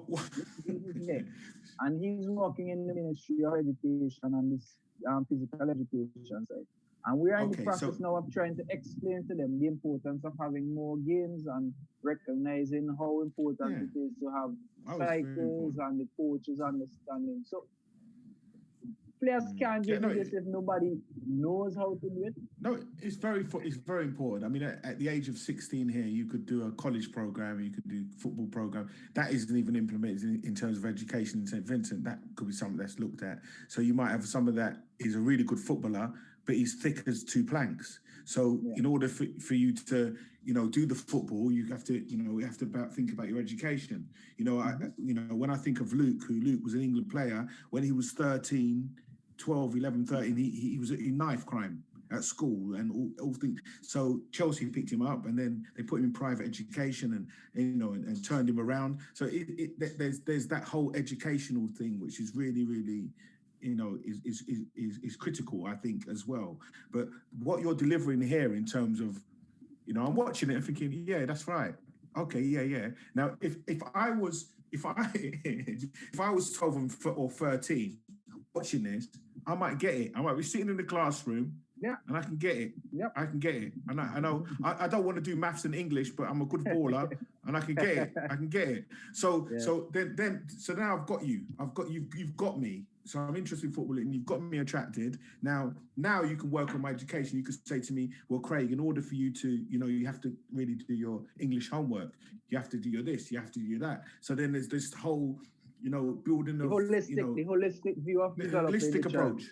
Yeah. Yeah, so I think it's really, really, really key. I mean, you know, we can't be looking at St. Vincent getting into World Cup, the next qualification, but we have to look at it and say, okay, by 2025, if the plan's in place, do you know what I mean? That's that, and you have to work it like that. Do you know what I mean?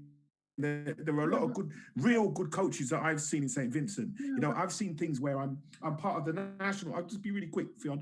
There's certain stuff that I've seen where I'm in a national under-17s group because my son from England is a good player. My daughter is a good player, who's an international footballer, very good player. So I've seen things. So when I'm watching the international group, I see things like football boots for sale, $180, $160. What the hell is that all about? Who's trying to make money off the players? Give the youths them the boots. Give the youths the boots. Why are you trying to sell the boots to the man them? Give the boots to the... So that's where I'm from. So I can't understand why you're trying to sell the boots to try and make a little money. You know what I mean? I can't understand Welcome back. Welcome back, Patrick. Welcome back, Patrick. Yes, Mr. So you can go ahead. Yeah, colleagues, just to reinforce a little bit. I'm just I just want to join a little bit here. We're talking about the quality of football, and you're talking coaches' education and so on. Would you agree with me in saying that the quality of football you see at club levels in any country at the national level, isn't that a reflection of the quality of our coaches? Would you agree? I would agree with that. Yes, sir. I would agree with that. Right. So therefore, coach education is very, very, very, very coaches important. Make the players. But who's responsible for the quality of the coaches, though? Yeah. Well. I can answer that. I can answer that. The coach. Yeah. But let me answer that. Okay. Yeah. Mr. Gordon, I don't want to sound like I'm beating up. Come on. Are you guys serious? But hold on. Let's still finish and then you go ahead. Go ahead. Yeah. I don't want to feel.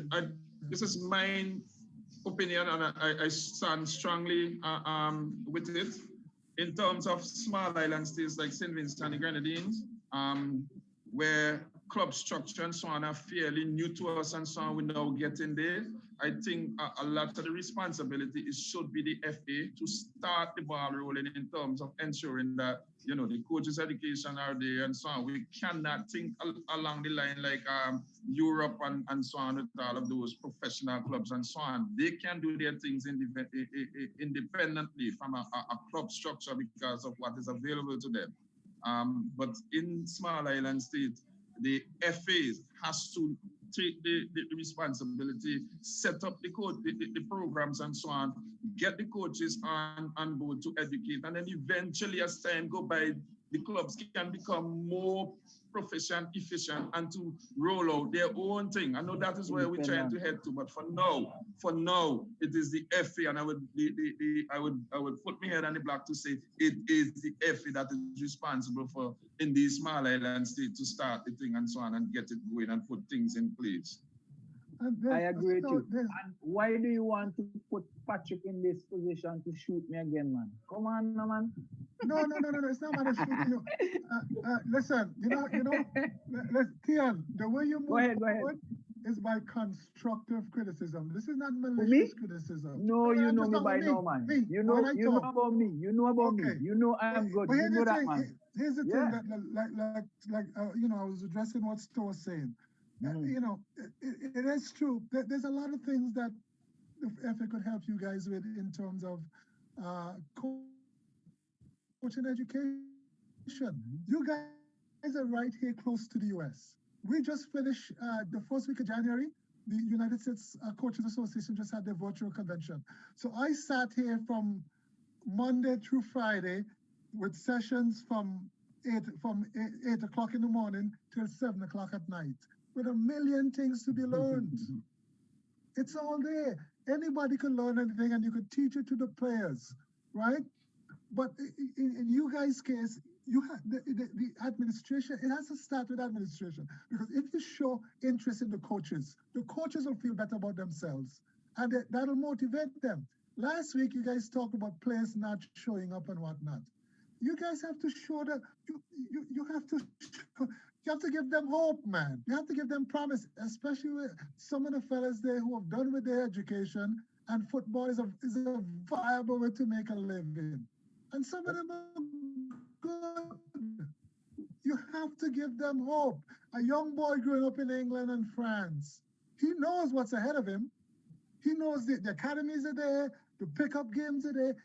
He has a million code. He could see where he right there in his back door where he can go and know how he could get to the top. In St. Vincent, it's different. How is he gonna get to the top? The boy doesn't even get the exposure to get a contract. You have to play teams, you gotta be ranked, and your player has to play at least 3/4 of your team's international games to get a work permit. So how the hell, no matter how good he is, how is he gonna get a contract with somebody else abroad? Tell me. How is he gonna get work papers? You know, here's the other discussion I heard. I listened to the radio last week, and is it what's Akin's team's name going in the cup tournament? Hope International. All that should be budgeted for your team. The association should be helping these guys, because this is where, here you go, your club team is getting international exposure.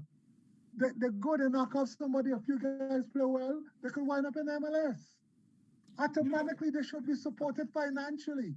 All that Patrick, should be budgeted. Patrick, I'm laughing. I'm telling so you, this is what's supposed to happen. They do their own fundraising, but this is how you show and you give promise to players and to coaches and to teams. Patrick, Mr. Cardis, we just finished. I just have 3 more slides, and then we're going to continue the discussion after. All right, at the end itself. Okay. All right. So let's do effective defense and attacking transition. Teams try to find their attackers as quickly as possible when they have regained possession in order to exploit the gaps left by their opponents. To be effective in counter-attack, players must have good intuition and be able to read the game quickly. Rapid transition from defense to attack are one of the most important characteristics that have been observed in high-level football. Teams have to quickly reorganize themselves in defense when they have lost the ball and surprise the opponents by playing rapidly as soon as they have regained possession. The force movement, pass, or dribble taken after regaining possession is critical and may enable dangerous counter-attack to be launched. The majority of counter-attack are launched by long deep passes, a rapid passing sequence, or a player dribbling at high speed with the aim of reaching the opponent's goal. So the example is seen here in the image. What Messi is able to do here, which is create the lock, pull the entire defense, and then play the long pass, which is they are unable to react to Lionel Messi's movement, and they're unable to organize themselves, which creates an opportunity for the attacking team to finish this play. All right. In conclusion, current trends in football recognizes that the players are key to whatever system that we decide to play. Whether it's a 4-3-3, 4-4-2, 4-3-2, 4-4-2 diamond, it's all dependent on the type of players we have and what the coaches want to implement. Human poses the ability to adapt and develop. Football programs must be able to adapt in order to continue to develop, to deliver results and keep up with the changes in football. Nowadays, it seems like football has taken over by scientific research and analysis. But nonetheless, creativity must remain a nucleus of youth development. All of the suggestions presented should be adapted to the reality of the situation and to the qualities of the players. Okay, I want to say something on that note, right? Now, you're in education. I know, Theon, you're in education. You know, I've got a charity set up. You know, everybody knows I've got a charity that set up CCAID and I supply stuff right now. I think the next stage is to look at 15, 16-year-olds that leave school and put them into some kind of college program, okay? funded by the education, and you can give them everything that you know, what all the teachings that you're giving me now, these teachings, because what the stuff you're showing me now is teachings, because you're drawing on Messi, Ronaldo, you know, some big players. I'm looking, I'm thinking, what? That's a good move, you know? So it's about how is that going to be funded? You know, that's for me personally, that's on one level, right? Now, how do you drive that? How do you take that forward to the next stage? Do you know what I mean? It's like, what is it that, you know, this is what Patrick was saying earlier, and Patrick it's almost like your FA are not really interested, or your football federation are not really interested. You know, I get quite excited because I can see the talent. I can see the 9-year-olds. I've seen 6-year-olds in St. Vincent. And I think, oh my God, I wish I could put you in my suitcase and take it to England. I'll make money. Yeah. So it's how do you, sort of not encapsulate that, and at the same time think of education, think of, look, and I'll be honest, right? I met a coach in St. Vincent. His name's Mona. Now Mona's, for me, he's a brilliant coach, but he's not the brightest spark in the world. Yep. But he's a brilliant coach, but he's not the brightest spark in the world. So as an FA organizer, how do you educate? How do you give him? How do you put money behind him and educate him, and give him that education side of it? Do you know what I mean? And he might not be the only one. There might be other coaches. And I'm from, like I said, I'm the outside looking in, but it's things like that I see, where, I don't know. So Patrick alluded to something earlier. He says we don't see it as a business or an industry. I think that's one of the stats in it. And we also have to see it as a science. We can't just see it as a game. If we're still seeing it as a game and a pastime, then we're still gonna be having these conflicting ideas. So for example, if you want to see us in the World Cup, if you want to see us in the World Cup, obviously the mentality and the culture has to change as it relates to this sport. If we see it as just a game and a pastime and not an industry, then obviously it will remain the same. You mentioned some names of coaches. It's the same process. While that team will bring in money. No, I was referring to Mr. Cardis in terms of, he was speaking about Mona. So in the context of Mona. So Mona wants to improve.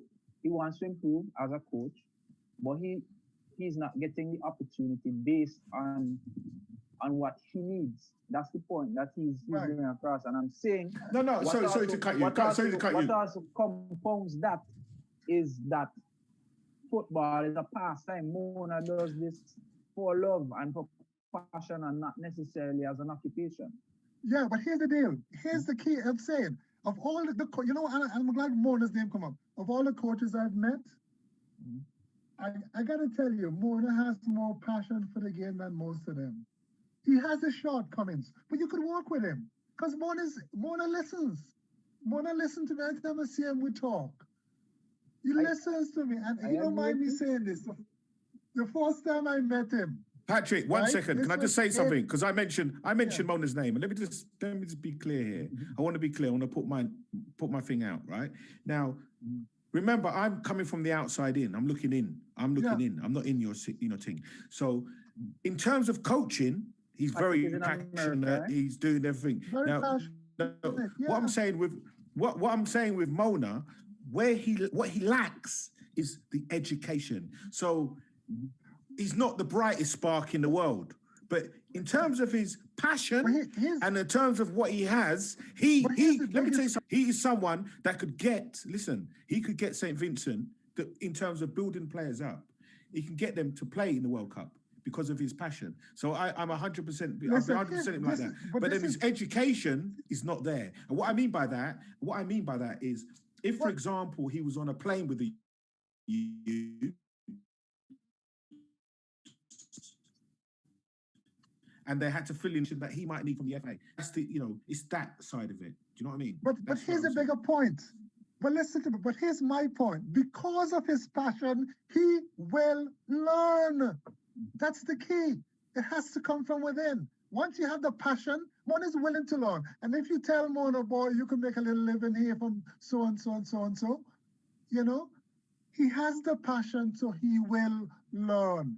Everybody's circumstances are different. Your background is different. You know, I was lucky. I left there 14 years old. My parents brought me here. I never stopped kicking the ball. It got me an education. Some guys weren't as fortunate, but if they have the passion, you can learn anything. And Mona's one of the guys who can learn. He sent me stuff all the time. I saw him in the beach with his players doing the in and out of the thing on the beach. He talks to me all the time because I met him down there. And you know why he talks to me?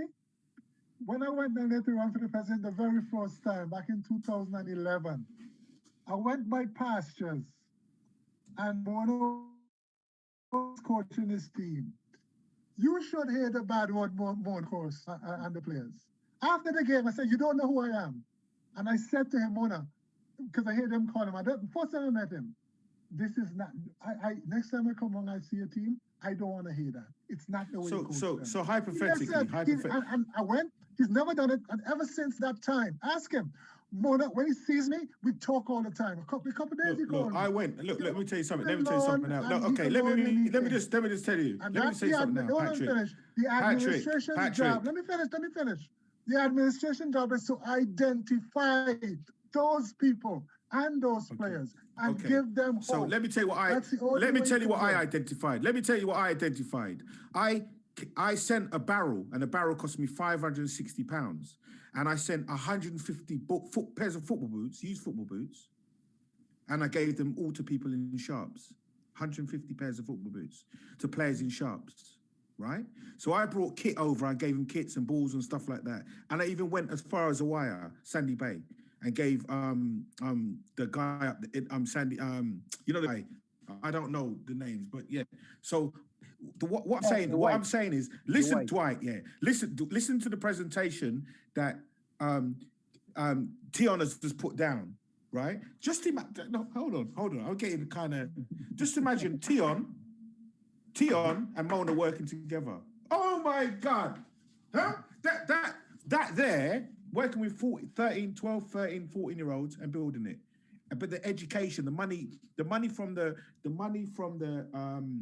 is flowing. You know, the Football Federation, they can see it. So they're doing what they need to do, right? It's gonna St. Vincent is a World Cup already. They're on the map. So you've got tourism, everything's coming in. You know, we've got a new airport there. So it's a bigger picture. And the talent is in St. Vincent. That's what I can see. Do you know what I mean? I'm just saying how it is. It might come a bit kind of like mixed up a little bit. You know what I mean? But that's how I see it. That's how I see it. You know, I think that when I was watching the videos that Theo was put... Go ahead. You hear me? Yeah, go ahead. No, you know, again, the money's not coming from Vincent, but Ralph is trying again. Can we get Ralph? Can we get Ralph in? Let's get Ralph into this discussion. Go ahead, Ralph. Actually, I wasn't trying, you know, I'm just here sitting, listening, and I'm thinking about my own life story.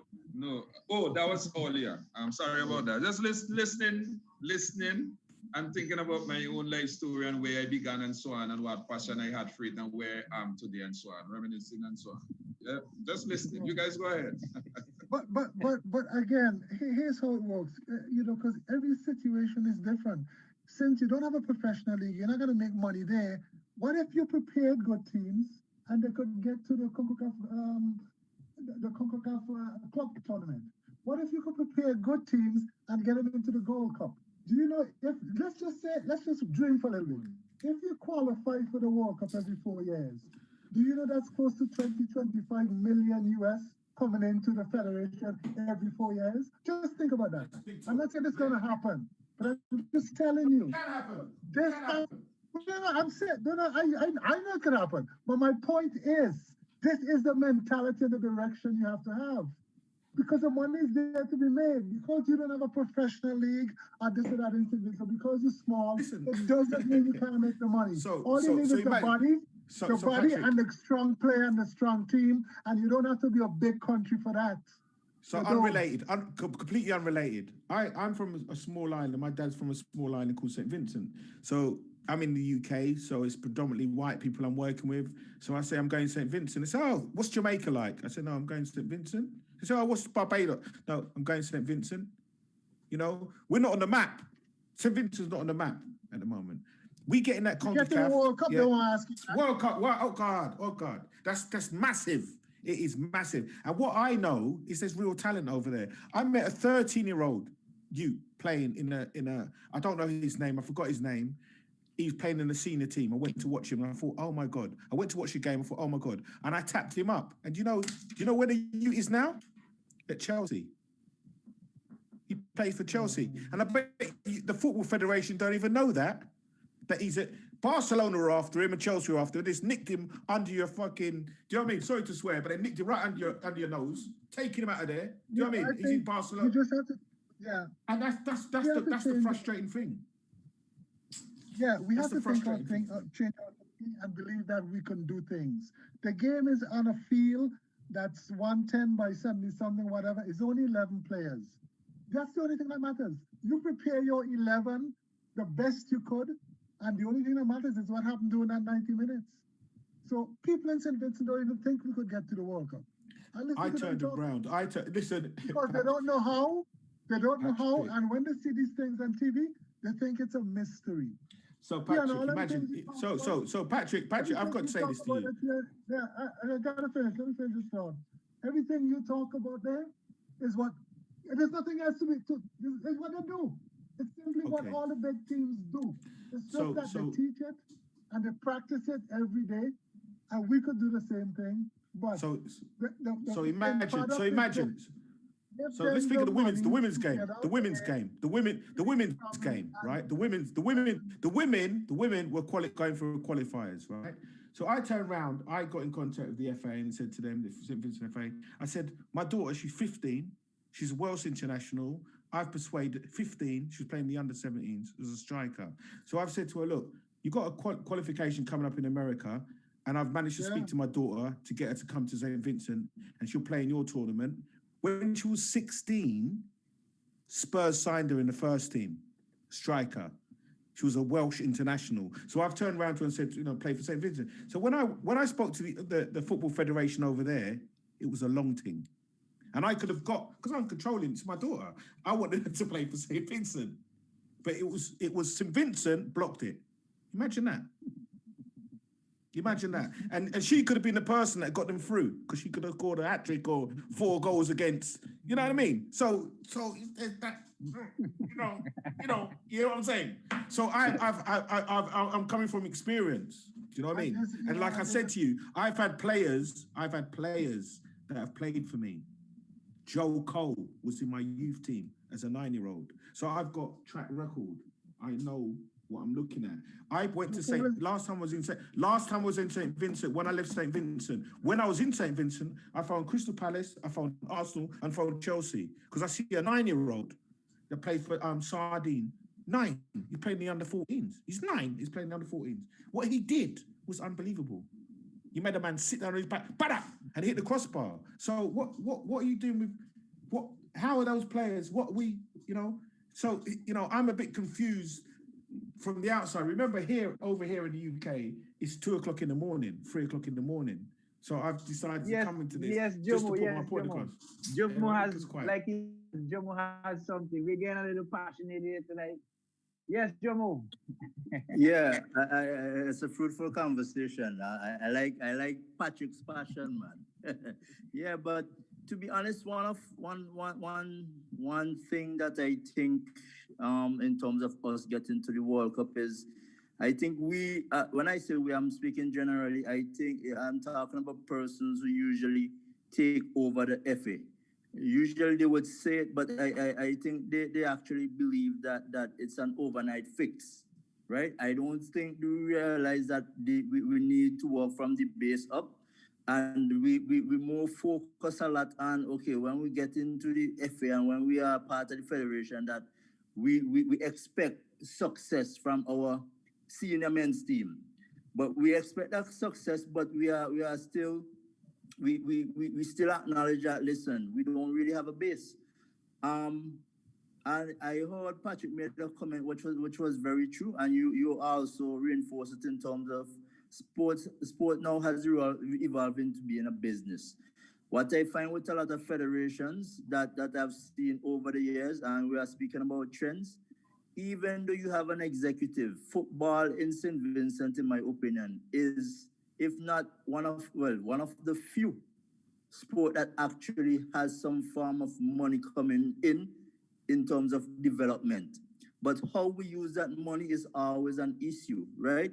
No, that, because at the end of it all, what usually happens, I do not think that the federations, I can be wrong, but they pay little attention to the personnel who they actually hire in terms of creating these structures, and the personnel who they listen to. Like, for example, you guys would come on this program week in, week out, but I'm sure unless you had a lighter shade on your skin color and you speak a different type of English, and you come from overseas, you're not gonna be listened to.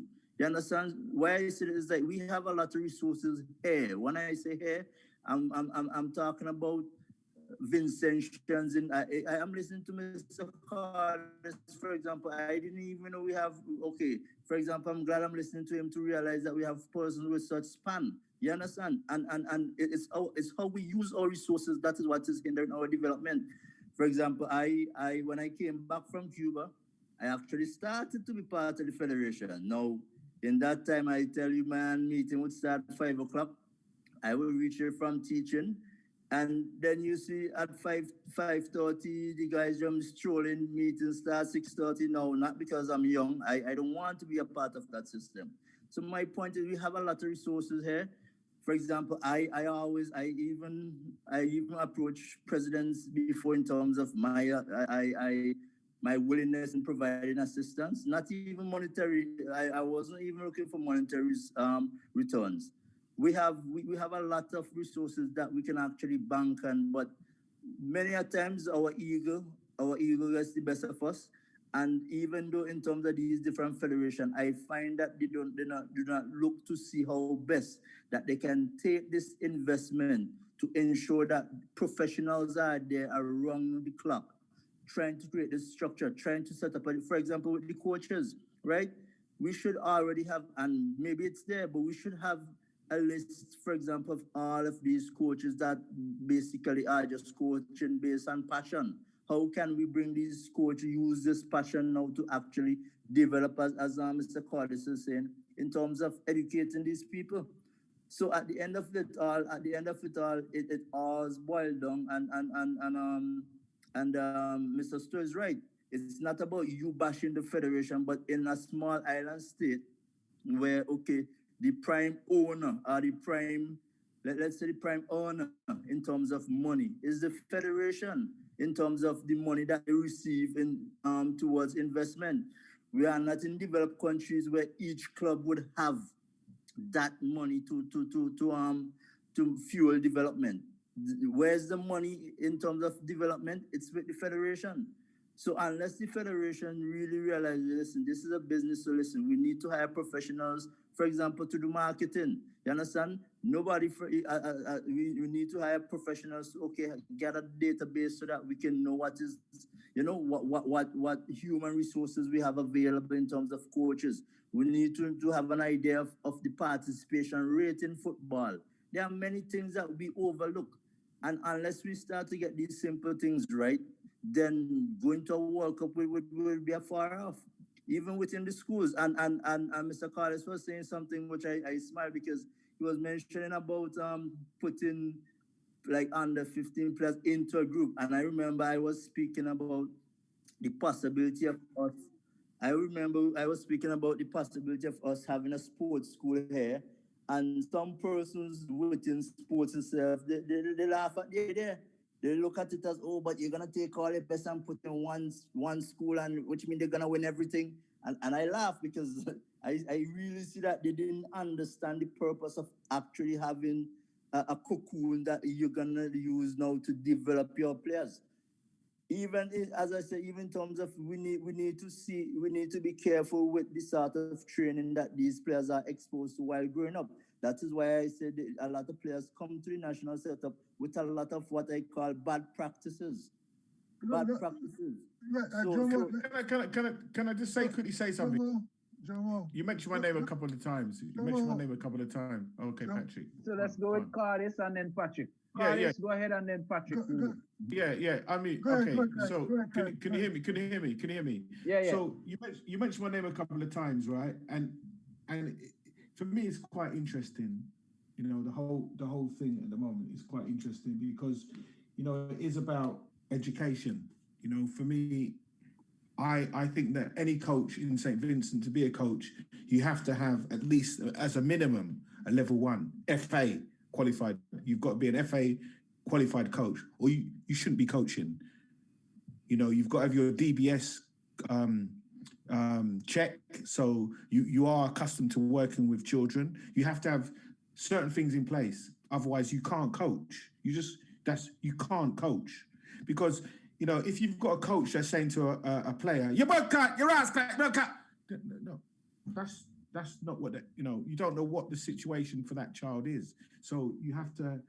And I throw that out like that, but I'm just saying that is a minimum, for a minimum. Now, in terms of the education program, the interesting thing there is about where I'm coming from. It's already been done. So I can give you the information that I've got from here. I can say, okay, this is how you do it. This is how you roll out the program. This is how you roll out a football education program, because it's already here. It's not about reinventing the wheel. It's already here. And it's how do you sell that in? And it's very interesting what you're saying, Mr. Stoll, because you're on the point. You're on point in so many levels, you know, and I can see everything from where I'm sitting at the moment at 3 o'clock in the morning. I see everything, you know. Ultimately, you know, and I'll come out of it, and I won't say much more other than this. But we've got the talent in St. Vincent. It's about how do we use that talent, and how do we work with that talent to be, you know, to take them forward into the World Cup and take them forward to stuff. Yeah. Yes, Patrick, you can go ahead. Yeah, well, you said quite a bit. You know me, I guess, you know, I'm tired of talking about telling you guys about attitude. You gotta see the big picture, man. Nobody sees the big picture. Everybody sees just what's ahead of their noses. Nobody thinks big. They don't, you know, you have to. You gotta see the big picture. FIFA, you're part of a sport that's the richest sport in the world. FIFA has more money. FIFA has more money than most countries. You know what? FIFA did a research. You know why FIFA is now investing a lot in women's soccer? They did a study, right? Women's soccer is slowly, the World Cup. The World Cup is slowly creeping up on the men's World Cup. It's becoming more popular, even among sponsors. You know, so soon, FIFA knows it. Soon, the bigger money winner will be the Women's World Cup, because the women's standard is growing. And more people everybody watches the woman. If the woman watches the woman, now in general, most wives and so on, they don't watch the men. But when the women are on, men and women watch. So they're making a lot of money, and they figured out soon that's going to be the bigger money thing. And it's women's football. You know, the other thing that's turning people off, and one of the trends I think Theon should talk about, is players' attitude on the field. Players don't realize that they're on the field and they're performing for stands and people in the thing. So it bothers me when a guy gets touched and he goes long like somebody's trying to kill him. It's stupid. What's worse, the referees buy into it. And FIFA rules, they're making the game less competitive. How are you going to call me offside because my finger is below you? I saw that happen just this week, yesterday. It happened with Arsenal. It happened with Wolves. You're not making the game competitive. You know, a guy is offsides. You let the play go on. You know the play is meaningless. You don't put up the flag right away. They used to.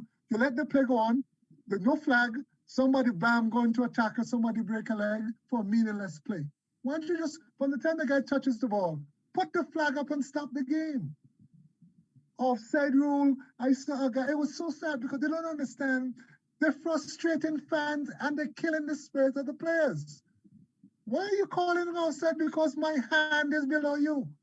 That's make it easier for the defender and making the game less competitive. And they don't seem to understand that.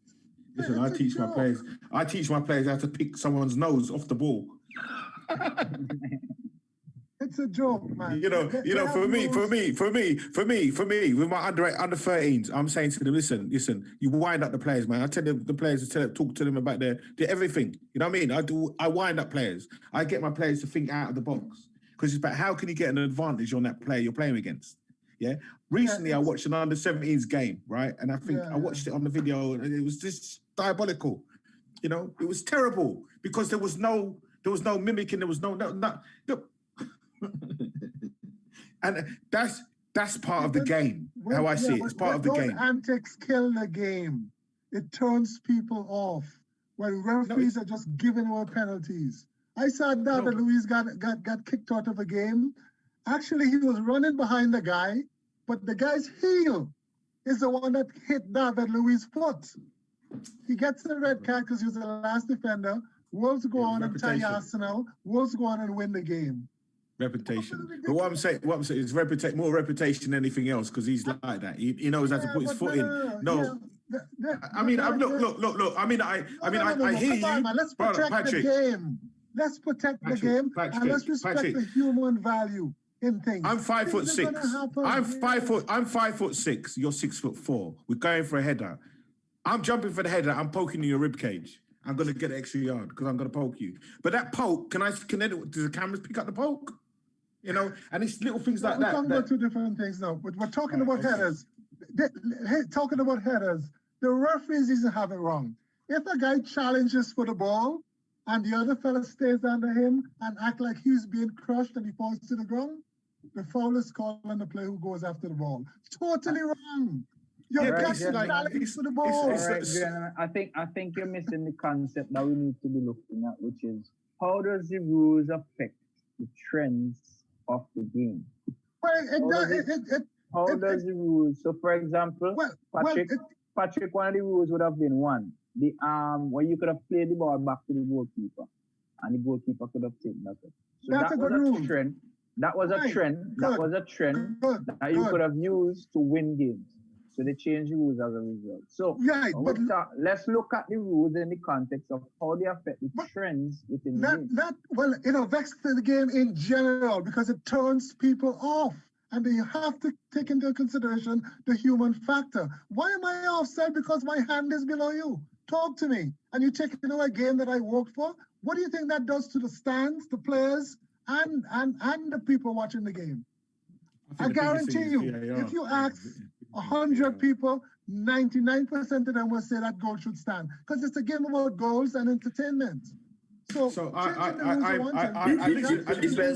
on which side of the fence you're standing. How do you interpret Patrick? How do you interpret that, right? And this is what Theon said, right? And the rules of the game have changed. You've got VAR at the moment. They're watching everything, right?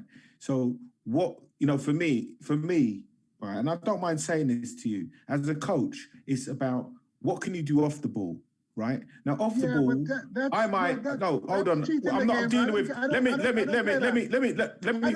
that's your thing. That's your. I haven't lost the game in 2 years. Right? You don't play your thing. That's your thing. Yeah. You might lose games. I think it's good to lose. I don't like to lose. I don't coach. I don't lose to lose. Brother, I don't like to lose. I don't tell my players to do stuff okay. Let me just say let me finish. Let me quickly finish. Right. So if a player. You're marking me as a player, right? You're marking me as a player. Now the ball comes to me. My player's first touch is in your rib cage, but that's off the ball, and he's got a yard, right? And he's just got a little finger poke, and he's got a yard, right? No cameras picked that up because he's sleight of hand.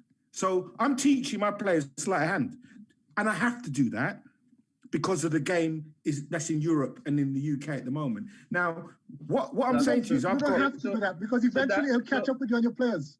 It'll eventually be caught. That's why what's going on now is happening. What I'm saying is... While what I understand from it is the trend in Europe is to gain the advantage. Right. However you can. Yeah, but not on Within, hold on, Patrick. No, but I gotta stop you, Theon. That's cheating in the game, and the referee's job is to keep it honest. Hold on. Patrick, are you honest? Come Craig, on now. Craig, Patrick? hold on. So let me just, me and you, we have I'm this. surprised that you guys know. I'm really surprised. From your perspective, it's how can you win a yard within the context of the rules of the game. That's the trend that you're seeing in England. Within the rules of the game, exactly. But what's so what I'm going to say to you, Patrick, but not all the rules benefit the game. Patrick, let me tell you something to you now, right? Because I'm in it now. So my players play with their hands. Do your players play with their hands? The players in St. Vincent play with their hands. We play with our body shape. We play with our hands. So if hold on a minute.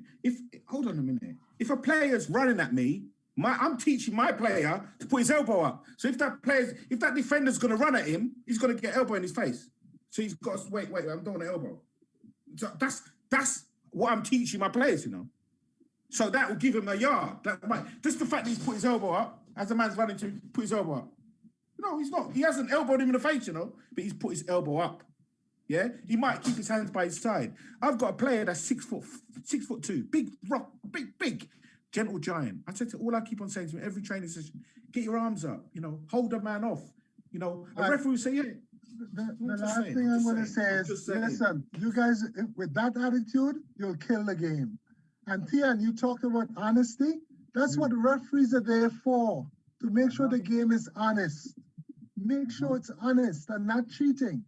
Because that will totally destroy. Look at what the game was going now. Are you satisfied with all the guys who every time they get touched, they go down and stop the game? Do you like that? You like what Neymar did in the World Cup? Do you condone what Neymar did in the last World Cup? Every time he got touched? Come on, man. Let's be real. I think enjoyment. You entertain the other side of it, Patrick. No. The other side. No, Patrick, what is it, Patrick? Don't that kind of stuff. No, Patrick. The other side of it is when if someone's an aggressor to you, the other side of it is if someone's an aggressor to you, right? As a player, you fall down. You see players in the Premiership at the moment, they're falling down, they've barely been touched. And the player gets a yellow card. He gets a red card. It's a red card. So it's about, there's a lot in the game, man. I don't know. Look, the game's changed. The game's changed from playing from behind. When I used to play, Patrick, I could kick a man up his ass. And I didn't have no problem. Tackle from behind and pass back to the keeper. I'm old school. Game. That's not mine. That's your game. That's not mine. I'm old school. Here's the sad thing. Half the times, if these guys stay on their feet and play, they get behind the defense and they score. But instead, they lose the ball. Instead of staying on their feet, they go down. So now the game is stopped. The defense gets set up. They get a free kick that goes over the bar. Where he might have stayed on his feet, dribbled through, made the final pass, and you scored because you had the advantage going forward. You can't coach that way. That eventually catches up with you. And the referees are there. VAR there is to make the game honest. But VAR has to be interpreted by the referee and FIFA too. And in other words, VAR is just to show what happens. The final decision should come from a referee's the referee's discretion. We are humans. So VAR says the man's risk was below. As a referee, okay, I see that. The referee to say, you know what? That's not enough to take a goal away from a player. So everybody's listening to this. Everybody's listening to this. Everybody's listening to this call, right? So now I'm a baller, what they call a baller, right? So let's say I'm playing in midfield and I'm playing against my opposite midfield. I'm going to tell that midfield, listen, you ain't nothing. That's off the ball. No one knows what's going on. I'm having a conversation with him, right? I'm trying to get one over him. So you telling me that doesn't go on when you're playing football? VR ain't picking up that shit, it doesn't go on, But why do you have to do that? VAR. Why do you have to do that?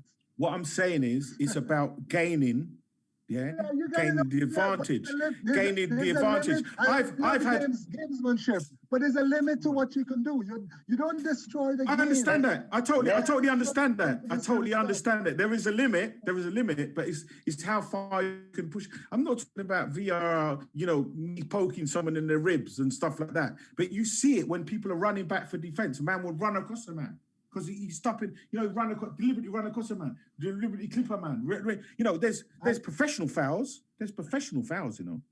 He made up a very professional foul there. VR is going over stuff, and they could find you days or so after. I would make a professional. see You're it. about to shoot So a that's a goal. good thing. You're about to shoot. Yeah, I'm gonna make a professional foul. And I would save the ball. If you're, You also got to understand that the game's got to teach character. Eh? It's got to teach character. It's got to teach honesty. I totally and that's how understand, people Pat. recognize, because you're developing character as well. I totally Character understand. You don't want to coach for that kind of character for a real world. But guys, it was lovely having you on. Great discussion. I really enjoyed it. As usual with everybody. I hope I could see you guys next week again, next Wednesday, when we finish part 3 of this series, Trends in the You Game. and your coaches need to look at the Trinidad game and ask yourselves, read the Guardian and understand the circumstances, and ask your coaches how they would handle that and what they could have done better with that Trinidad team. Keep sending me your information, keeping me up to date. Vicky, I hope all is well with you. Be safe. Craig, thanks for staying up 3 in the morning. Really fun having you. For those of you who came off earlier, quite interesting. I don't like how you were so silent tonight, Vicky, but I could understand. Ralph, was a pleasure having you. Mr. Solina, you could have chimed in as well, but I know you're there listening. But guys, thanks again. See you next week, Wednesday. Talk to you soon. Take care. Bye-bye. Yeah. All right. All right. Have a good night, everyone. All right. All righty. Good night. Good night. Good night.